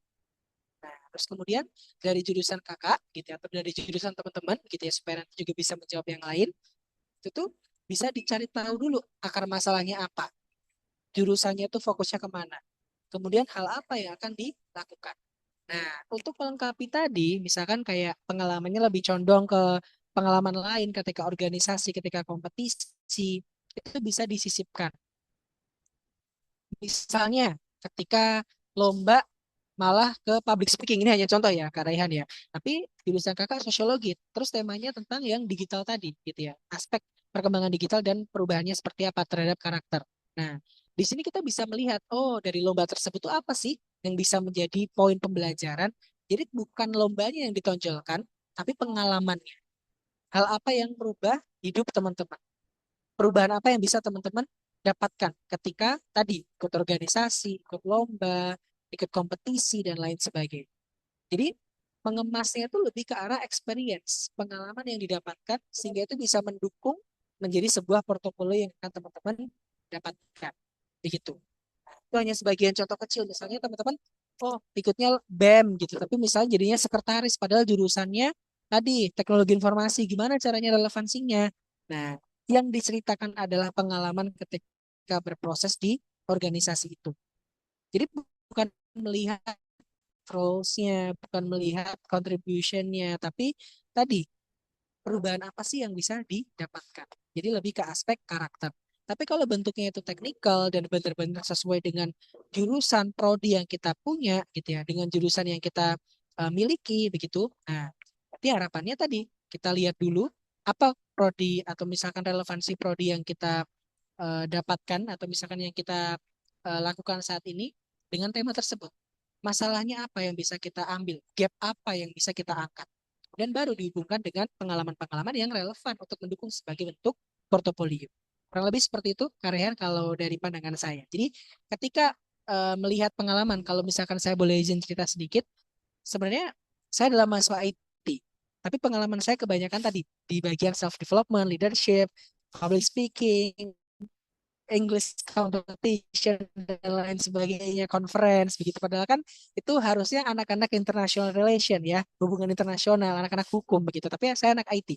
Nah, di situ saya mengkaitkan kalau di IT itu tidak hanya teknikal saja Bapak Ibu, tapi saya mengkaitkan apa saja yang bisa dikaitkan terhadap pengalaman yang saya dapatkan. Oke, berarti saya juga harus menguasai komunikasi. Saya juga bisa menguasai bagaimana komunikasi itu bisa diterapkan di dunia teknik. Karena banyak anak-anak teknik yang paham, yang tahu, tapi tidak bisa menjelaskan. Nah, saya bisa mengkaitkan dari pengalaman tersebut. Kurang lebih seperti itu, Kak Rehan dan teman-teman semuanya. Terima kasih. Terima kasih Kak atas jawabannya. Ya, terima kasih banyak ya, Kak Rehan. Oke, nah itu tadi pertanyaan dari Kak Raihan dan sudah dijawab oleh coach kita. Oke, untuk pertanyaan selanjutnya kita undang kepada Kak Agustin dari UIN Bandung. Boleh bertanya, Kak? Silahkan untuk bertanya. Baik, Kak Hana, terima kasih atas kesempatannya. Bismillahirrahmanirrahim. Izin bertanya kepada Kak Sigit. Saya Agustin Ismailiani Marsha Putri dari UIN Bandung.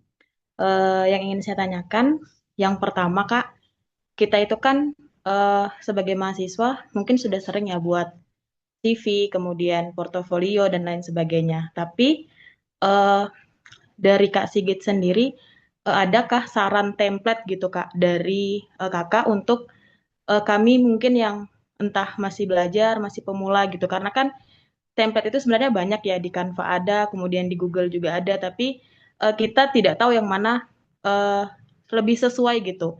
Misalnya disesuaikan dengan beasiswa unggulan atau beasiswa apapun seperti itu. Kemudian yang kedua, uh, jika kita nulis esai, masalah, misalnya kita mau ngangkat masalah, tapi masalah yang mau diangkat ini tidak relevan gitu Kak dengan prodi kita atau mungkin dengan tema yang disajikan sama beasiswa unggulan. Nah, apakah kita boleh mengambil masalah yang ada di luar kota kita atau harus di dalam kota atau mungkin cukup ya mencakup satu Indonesia aja itu sudah cukup seperti itu. Nah, kemudian eh, yang ketiga tadi kan Kak Sigit bilang Kak Sigit belajar review itu untuk eh, apa dengan beberapa orang, misalnya dengan yang satu jurusan, kemudian dengan yang beda jurusan. Nah, kalau kita mau belajar review seperti yang Kak Sigit lakukan, berarti kita harus memilih teman-teman yang kita percaya gitu ya Kak, bukan orang-orang yang misalnya kita tidak nyaman atau seperti apa. Nah, dari Kak Sigit sendiri bagaimana? Mungkin itu saja Kak, terima kasih. Oke, terima kasih kepada Kak Agustin. Di sini ini ada 3 pertanyaan ya, Coach. Itu yang pertama terkait apakah ada template untuk portofolio dan CV yang sesuai nantinya jika mau melamar beasiswa dan lain sebagainya. Lalu yang kedua terkait nulis esai. Nah, jika apakah berbeda dengan prodi, apakah itu hanya dibolehkan dalam satu kota atau boleh di luar kota atau dalam konteks masalah Indonesia apakah sudah cukup? Dan yang ketiga itu terkait belajar review gitu, terkait bagaimana cara kita belajar reviewnya itu dengan orang yang kita percaya. Lalu bagaimana menurut coach? Nah, itu pertanyaan dari Kak Agustin, boleh langsung dijawab coach. Terima kasih Kak Agustin. Ya, terima kasih banyak Kak Agustin ya, salam kenal. Jadi pertama tadi terkait dengan template portofolio begitu. Jadi untuk portofolio sendiri sebenarnya tidak ada format yang khusus ya kalau dari pandangan saya begitu. Karena intinya begini, mungkin saya izin untuk share screen supaya nantinya lebih mudah untuk menjelaskan. Jadi sebenarnya isi dari portofolio itu kurang lebih adalah penjabaran dari CV kita. Jadi sebenarnya kan sama ya teman-teman ya. Pertama juga jelas ada nama, terus kemudian di sini CV itu juga ada nama kita juga begitu. Nah, ini contoh ya teman-teman ya. Karena porto nanti itu akan muncul di sini begitu. Ketika diklik dia akan langsung redirect ke porto kita. Nah, nama terus kemudian di sini kan juga ada description tentang ya siapa kita. Nah, di sini juga ada tapi versinya lebih singkat dan lebih eye catching sesuai dengan kemampuan kita. Begitu. Terus kemudian di sini terkait dengan educational background ini sendiri juga sebenarnya sudah kita tulis di CV di bagian educational level and achievement. Sebenarnya ada di sini semuanya, teman-teman. Tetapi di sini saya mencoba menggambarkan portofolio ini supaya apa? Pertama, itu lebih visible. Kedua, itu lebih menarik begitu. Karena kan tentunya portofolio ini kan sebagai pendamping kita ketika kita tuh melamar beasiswa atau kerja gitu. Dan kemudian di sini juga dibuktikan kalau misalkan kita menulis di CV kan misal pernah jadi speaker, pernah jadi ini, pernah jadi itu gitu ya, kan ada di sini. Nah, bla bla bla bla bla ini kan. Tapi kan kita terbatas karena CV kita kan ya harapannya tidak lebih dari 2 lembar begitu ya teman-teman ya. Nah, ini bisa kita tampilkan di sini. Oh, ternyata sudah ada pengalaman sebanyak 450. Ini contoh. Nah, begitu juga MC dan moderator. Kenapa? Portofolio itu untuk mendukung paparan yang sebenarnya sudah ada di CV begitu, tapi ini versi yang lebih lengkap, lebih detail, menjelaskan begitu. Karena kan CV kan kita keterbatasan ya untuk bisa menampilkan terkait dengan portofolio kita, terkait dengan pengalaman kita. Tapi kan kalau di apa namanya portofolio kita bebas untuk menuliskan mau bikin 100 lembar pun, 50 lembar pun dengan analisa yang detail tidak masalah. Tapi yang jelas di sini sudah ada bukti-bukti yang kuat dan relevan. Itu yang pertama. Terus kemudian yang kedua, bagaimana terkait dengan aspek kepenulisan esai. Apakah itu harus mencakup seluruh Indonesia atau misalkan kita bisa mewakili itu ke beberapa daerah saja itu sudah cukup atau bagaimana yang lebih tepat? Kalau dari pandangan saya begitu ya, ketika kita menuliskan esai, teman-teman, itu harus spesifik. Jadi tidak harus data yang nasional gitu ya, data yang benar-benar besar terus kemudian lebih kecil lebih kecil lebih kecil tidak gitu. Mungkin saya izin untuk menampilkan contoh ya supaya terbayang begitu bagaimana kepenulisan esai begitu ya teman-teman. Mungkin saya akan ambil dari sebentar.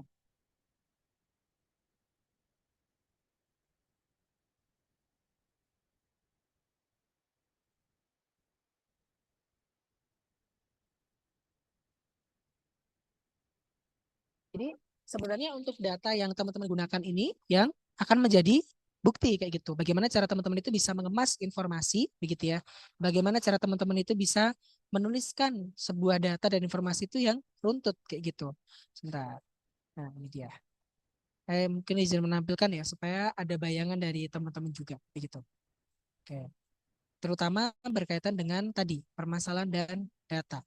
Ini adalah contoh esai saya yang saya gunakan untuk mendaftar LPDP, teman-teman. Nah, jadi di sini, teman-teman, ketika kita menulis esai, tadi dikatakan apakah datanya harus daerah, apakah harus segmented, begitu ya. Di sini kan saya hadir dengan aspek ini ya, permasalahan nasional dulu. Nah, jadi masalahnya kan transformasi digital menuju Indonesia Emas 2045. Itu judulnya, begitu. Nah, di sini saya tarik mundur dulu, teman-teman. Tarik maju dulu, maaf. Jadi kan target kita 2045 itu kan menuju Indonesia Emas, begitu ya, teman-teman. Nah, apa aja yang ditargetkan tadi menjadi negara yang maju, modern dan adidaya. di seluruh dunia. Kemudian kasusnya apa? Masalah kebocoran data, kayak gitu. Nah, dari sini saya mulai melingkup ke aspek yang lebih kerucut lagi, cyber security, sampai dengan akhirnya saya membahas terkait dengan pengalaman saya di tempat bekerja, begitu. Nah, di tempat bekerja ini apa yang bisa saya lakukan dan problemnya itu apa, begitu. Sehingga harapannya itu bisa benar-benar terselesaikan dengan baik.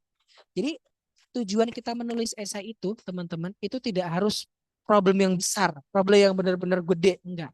Kita bisa tarik problem yang besar. Kalau di tingkat pusat seperti ini, nah kita selesaikan dulu di tingkat regional kita seperti apa, atau mungkin di tingkat daerah kita bagaimana, sehingga itu bisa benar-benar realistis, bisa kita selesaikan. Jadi apa namanya bisa disesuaikan kembali, begitu. Jadi tidak harus permasalahan yang besar, yang problem yang benar-benar besar itu tidak. Sesuaikan tadi kapasitas kita, apakah kita mampu atau tidak. Karena kalau kita yakin dan mampu, insya Allah itu pasti akan diberikan kemudahan. Terus yang ketiga tadi ketika interview apakah harus dengan teman dekat atau kepercayaan atau bagaimana? Nah, ini kalau saya tadi kategorifikasikan ke dalam 3 hal. Dan kebanyakan itu dari orang yang tidak saya kenal.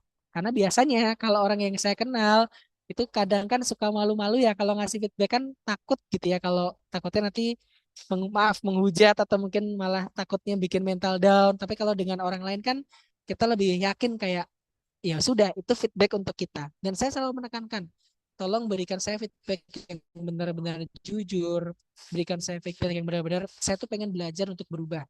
Begitu. Jadi saya langsung bilang ketika ada feedback atau komentar tentang saya itu langsung ke bagian evaluasi begitu. Nah, begitu sih. Karena ya tujuan kita kan interview kan kita belajar dari kesalahan kita ya teman-teman.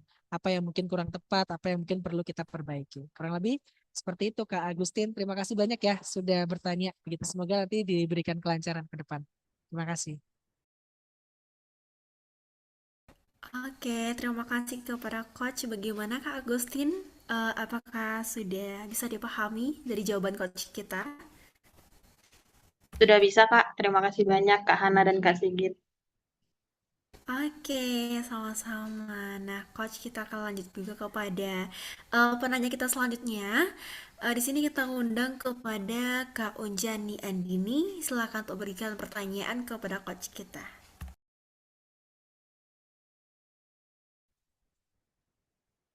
Baik Kak, terima kasih Kak Hana untuk kesempatannya. Perkenalkan, saya Andini Fitriani, mahasiswa kimia.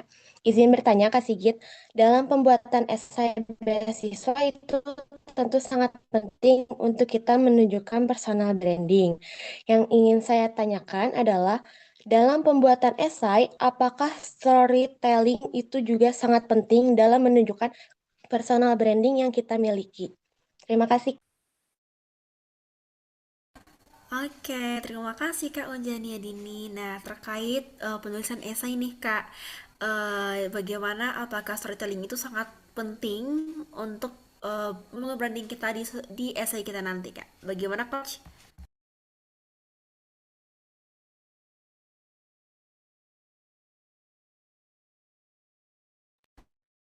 Iya, terima kasih Kak Hana tadi sepertinya ada kendala koneksi ya, tapi insya Allah saya sudah paham. Begitu, terima kasih banyak Kak Andini, begitu yang sudah bertanya. Begitu, apakah penting storytelling untuk bisa kita sampaikan ketika kita itu menulis sebuah esai?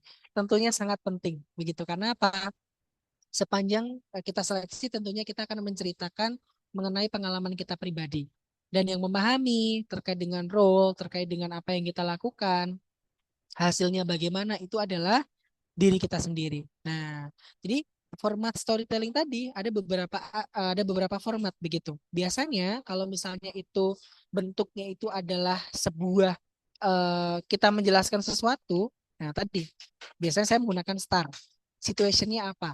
Situasinya apa dulu? Tasknya apa? Apa yang saya kerjakan? Apa yang saya lakukan? Actionnya apa? Apa aja sih yang sudah terjadi gitu dan R ya, resultnya apa. Begitu. Dan dalam metode storytelling sendiri biasanya itu ada yang namanya PPF. Kalau saya menyingkatnya gitu ya. Past, present, future. Past berarti kita menceritakan pengalaman kita di masa lampau. Nah, ketika saya mengikuti bla bla bla bla bla bla bla bla. Present, apa sih yang ada sekarang? apa yang terjadi sekarang, kita relevansikan dengan pengalaman kita di masa lampau. Nah, future harapannya apa ya di masa depan? Harapannya ini bisa bla bla bla bla bla gitu. Nah, jadi biasanya kalau saya menulis tuh selalu dengan framework teman-teman tadi. Start, ya, situation, task, action, and result atau PPF. Nah, bedanya apa? Kalau start itu untuk menjelaskan sesuatu, pengalaman kita. Kalau PPF itu untuk menjelaskan terkait dengan dampak atau rencana kita tuh apa. Dari data yang besar dulu, tadi ya kan saya menarik data nasional tentang jangka panjang Indonesia 2045 Indonesia Emas. Terus kemudian saya tarik, oh ternyata ada problem nih sebelum menuju Indonesia Emas, ada kasus kebocoran data. Bahkan nggak cuma itu, Kominfo juga menyatakan. Terus kemudian saya bilang, di lingkup yang terbesar aja juga kena, apalagi di lingkup yang terkecil, yaitu tempat kerja saya dulu di GIK UGM. Gitu, yaitu pernah ada kasus kebocoran data. Nah, saya sampaikan itu sebagai study case secara spesifik. Dan saya pengen berkontribusi untuk menyelesaikan permasalahan di tempat saya itu. Nah, kurang lebih begitu sih kalau secara alur dari tentunya sama ya, dari permasalahan yang umum dulu terus ke khusus begitu. Saya biasanya menuliskannya seperti itu, Kak Andini. Terima kasih banyak ya atas pertanyaannya, semoga bisa terjawab dan diberikan kemudahan ke depannya. Oke, terima kasih atas jawabannya Coach. Bagaimana Kak Unjani Andini, apakah sudah paham atas jawaban dari Coach kita? Sudah paham, Kak. Terima kasih. Oke, sama-sama Kak. Dan ini masih ada juga nih Coach, apakah bisa kita lanjutkan Coach?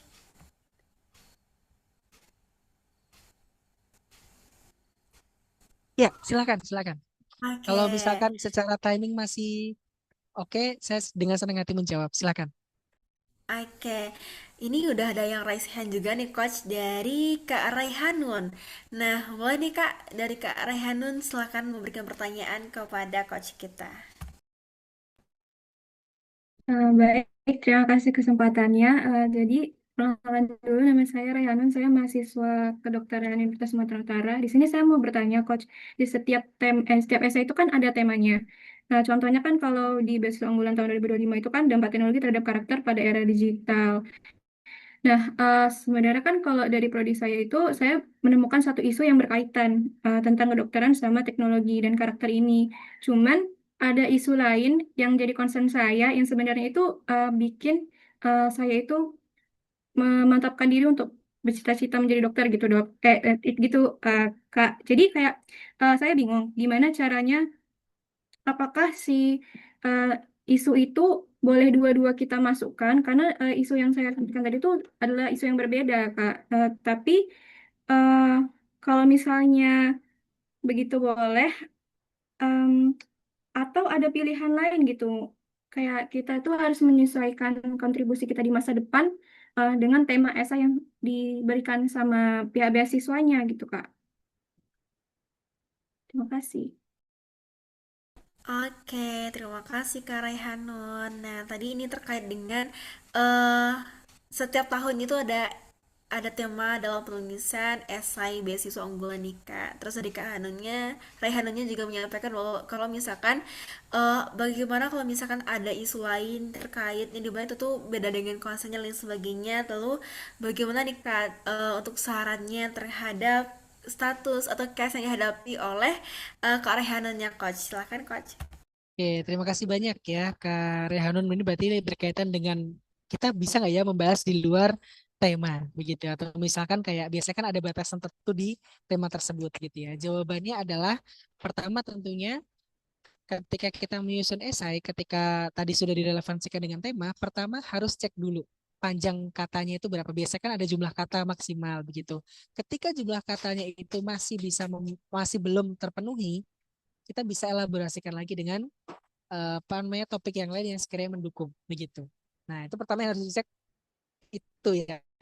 Karena terkadang kita sering terlewat ya, kita nggak ngitung dulu kita melebihi atau tidak. Padahal sebenarnya itu adalah salah satu rule of the game-nya, teman-teman. Jadi harus benar-benar dipahami ya, jangan sampai kelebihan gitu ya. Kalau bisa ya benar-benar compact dalam rentang biasanya 1.500 ya sampai dengan 2.000 begitu. Jadi, atau dengan aturan sekarang di zaman saya itu di 1.500 kata. Kemudian yang kedua, tadi ya apakah boleh atau tidak gitu ya dari beberapa aspek yang di luar tema utama. Begitu jawabannya boleh. Tetapi kalau saran saya begitu ya, tentunya pastikan itu berkaitan dengan pertama experience dan pengalaman yang nantinya akan dibawakan dan itu mendukung goals kayak gitu. Karena apa? Ketika panitia itu membuat tema, tentunya kan berarti itu ibarat kata itu sebuah hint gitu ya, sebuah clue yang harusnya kita memenuhi tema tersebut. Gitu. Misalkan tadi disrupsi digitalisasi terhadap karakter. Nah, jadi gimana respon kita sebagai seorang mahasiswa jurusan apapun itu, kontribusinya apa ketika menghadapi situasi tersebut. Nah, jadi harus ditekankan dulu. Jangan sampai kita malah merubah maksud dan tujuan dari tema tersebut. Intinya tidak merubah ya, atau mungkin istilah kata kayak kita membuat goals lain kayak mengkerucutkan, oh ya ini biar lebih ke kesehatan banget. Jadi saya benar-benar pengen fokus ke healthcare misal.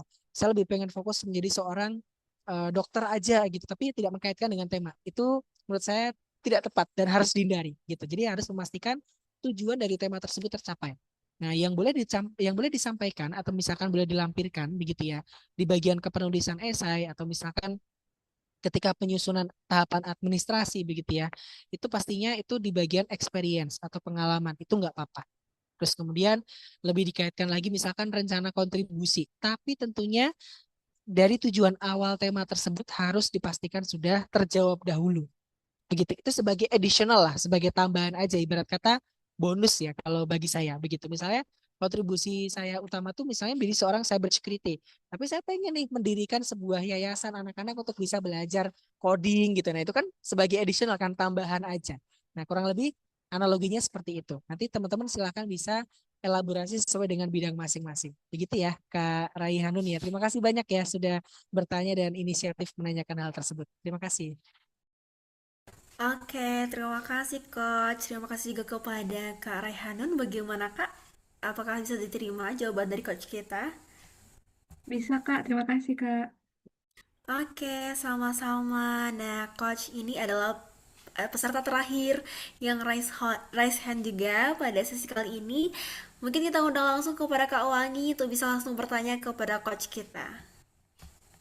Terima kasih Kak kesempatannya.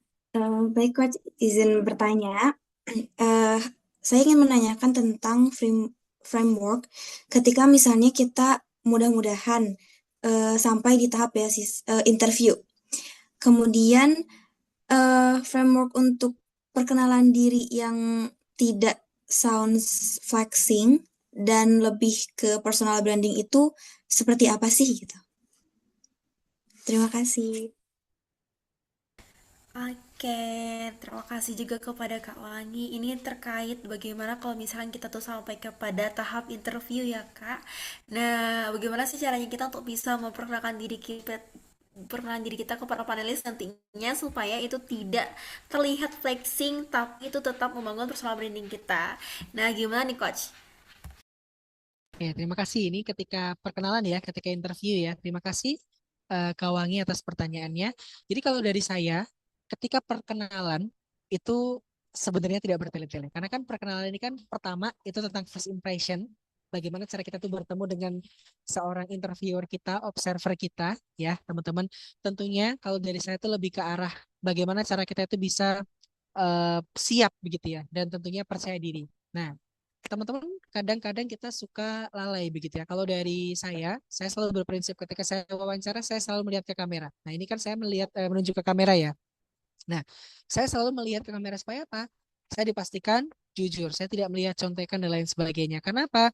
Pada dasarnya teman-teman ada beberapa kategori interviewer, apalagi yang datang dari psikologi itu, kalau misalnya kita ngelihat ke bawah, kalau misalnya kita ngelihat ke atas, atau lagi nengok kanan kiri itu takutnya nanti malah maaf dikiranya curang atau mencontek ya. Makanya harus benar-benar hati-hati karena itu adalah tahap penentuan teman-teman lolos atau tidaknya. Begitu. Itu kalau dari saya. Dan pastinya ya tentunya senyum, percaya diri ya, menggunakan outfit yang senyaman teman-teman ya, dan tentunya tempatnya juga istilah kata pencahayaannya terang begitu. Mungkin saya dari sisi teknikal ya, karena sebenarnya apa yang disampaikan di perkenalan itu tidak panjang. Pertama, teman-teman cukup memperkenalkan diri, nama lengkap, nama panggilannya siapa, kemudian alumni dari sekolah mana misalnya kalau itu untuk jenjang S1 ya kan biasanya asal SMA-nya atau asal SMK-nya, jurusan apa. Kemudian aktifnya itu sekarang di bidang apa, menggeluti di aspek apa, begitu dan sampaikan impression ketika mendaftar beasiswa ini tuh untuk apa, begitu. Mungkin boleh ya, saya izin mencontohkan sedikit ya. Biasanya saya perkenalnya seperti ini, Kak Wangi dan teman-teman. Terima kasih Bapak Ibu atas kesempatannya. Salam kenal, nama saya Sigit Bayu Cahyanto. Saya biasa dipanggil Sigit. Saya merupakan lulusan dari SMK Negeri 1 Ngawen, jurusan Teknik Komputer dan Jaringan, dan akan melanjutkan studi di D4 Teknologi Rekayasa Internet di Universitas Gadjah Mada. Alasan saya mengambil jurusan tersebut karena saya ingin mempelajari terkait dengan aspek keamanan teknologi informasi dan juga cyber security untuk bisa mendukung kontribusi saya dalam membantu mengatasi kebocoran data di Indonesia. Cukup, itu aja teman-teman. Jadi sebenarnya tidak panjang-panjang karena nanti sebelum nantinya teman-teman akan menjawabnya lebih panjang ya. Jadi tidak perlu menyebutkan saya anak dari berapa bersaudara, saya dari daerah ini, saya dari daerah situ, saya pernah ini itu belum. Jangan gitu. Jadi cukup simpel aja gitu. Jadi kenalan aja nama lengkapnya siapa karena itu adalah first impression yang pengen dibangun oleh teman-teman kepada interviewer begitu. Nah, itu mungkin tadi ini ya teman-teman, sebenarnya itu masih agak terlalu panjang. Biasanya kalau saya menjawab pertanyaan itu singkat sekali begitu tadi 90 detik maksimal begitu. Karena jangan bertele-tele karena gini, kalau prinsip saya itu seperti ini. Biasanya seseorang interviewer itu punya banyak pertanyaan, tapi karena waktunya sudah habis 45 menit sampai dengan 50 menit begitu, kebiasaan seperti itu ya. Jadinya pertanyaan yang lain itu belum sempat kita jawab. Nah, makanya itu alasan saya kenapa saya menjawabnya itu tidak lebih dari 2 menit, teman-teman. 2 menit itu waktu yang sangat lama, asalkan kita bisa mengolah urutan menjawabnya, begitu ya. Nah, mungkin kemarin sudah dibahas ya di aspek public speaking ya, seharusnya secara urutan dan triple V public speaking ya, visual, vokal, verbal itu sudah tersampaikan sebelumnya. Begitu sih teman-teman. Terima kasih ya Kak Wangi atas pertanyaannya dan semoga nanti diberikan kelancaran untuk teman-teman semuanya. Terima kasih teman-teman. Oke, bagaimana Kak Wangi? Apakah bisa diterima jawaban dari Kak Sigit? Ya, terima kasih Kak Sigit. Sama-sama. Oke, nah pertanyaan dari Kak Wangi tadi itu merupakan pertanyaan terakhir juga dalam sesi diskusi kita pada malam hari ini. Dan tidak lupa juga berulang kali kita mengucapkan terima kasih kepada coach kita yang telah memberikan pemahaman yang sangat luar biasa, menambah pemahaman baru pada kita malam hari ini. Tentu saja pada malam hari ini kita tidak afdol juga kalau misalkan gak ada yang namanya dokumentasi. Jadi dimohon kepada teman-teman sekalian, teman-teman hebat Indonesia, silakan untuk menaktifkan kameranya karena kita akan ada sesi dokumentasi terlebih dahulu. Boleh diaktifkan semuanya kamera terlebih dahulu. Ini pasti akan dibantu nih dari operator kita untuk dokumentasi juga. Ini boleh kita memberikan senyuman terbaik terlebih dahulu dalam beberapa waktu ke depan. Oke, ini Hana izin memandu juga ya, coach dan juga teman-teman sekalian. Oke, 1, 2, 3. Oke, ini kita boleh kasih gaya yang lebih oke, misalkan kayak jempol juga boleh. Oke, oke. 1, 2, 3. Oke, ini yang terakhir. Biasanya kalau misalkan bikin jedak-jeduk itu 3 foto ya. Rekan-rekan boleh sekali lagi untuk fotonya secara bebas itu boleh gayanya seperti apa? 1, 2, 3. Oke, oke terima kasih kepada teman-teman. Untuk menanyakan link absen itu bakal dikirim sebentar lagi.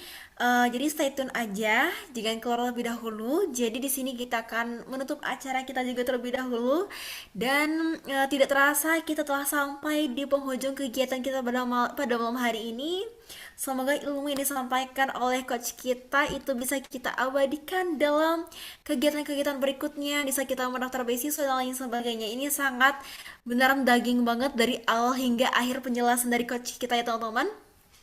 Terima kasih pula Hana ucapkan kepada seluruh peserta yang telah mengikuti kegiatan ini dengan sangat antusias.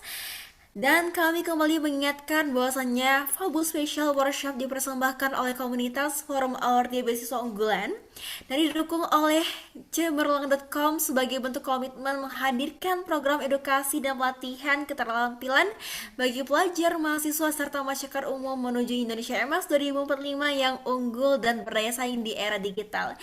Jangan lupa untuk mengikuti rangkaian workshop berikutnya agar persiapan menuju beasiswa unggulan semakin matang. Nah, di sini ada pantun lebih manis lagi daripada awal lagi. Jalan-jalan mau beli pena. Jangan lupa membeli buku.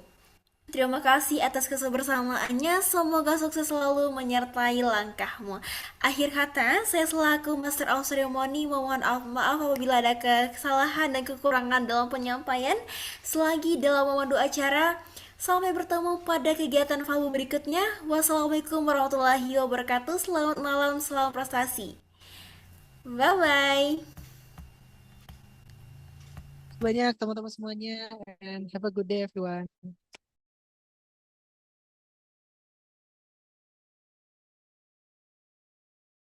Oke, silakan diisi presensinya. Setelah isi presensi baru bisa live ya.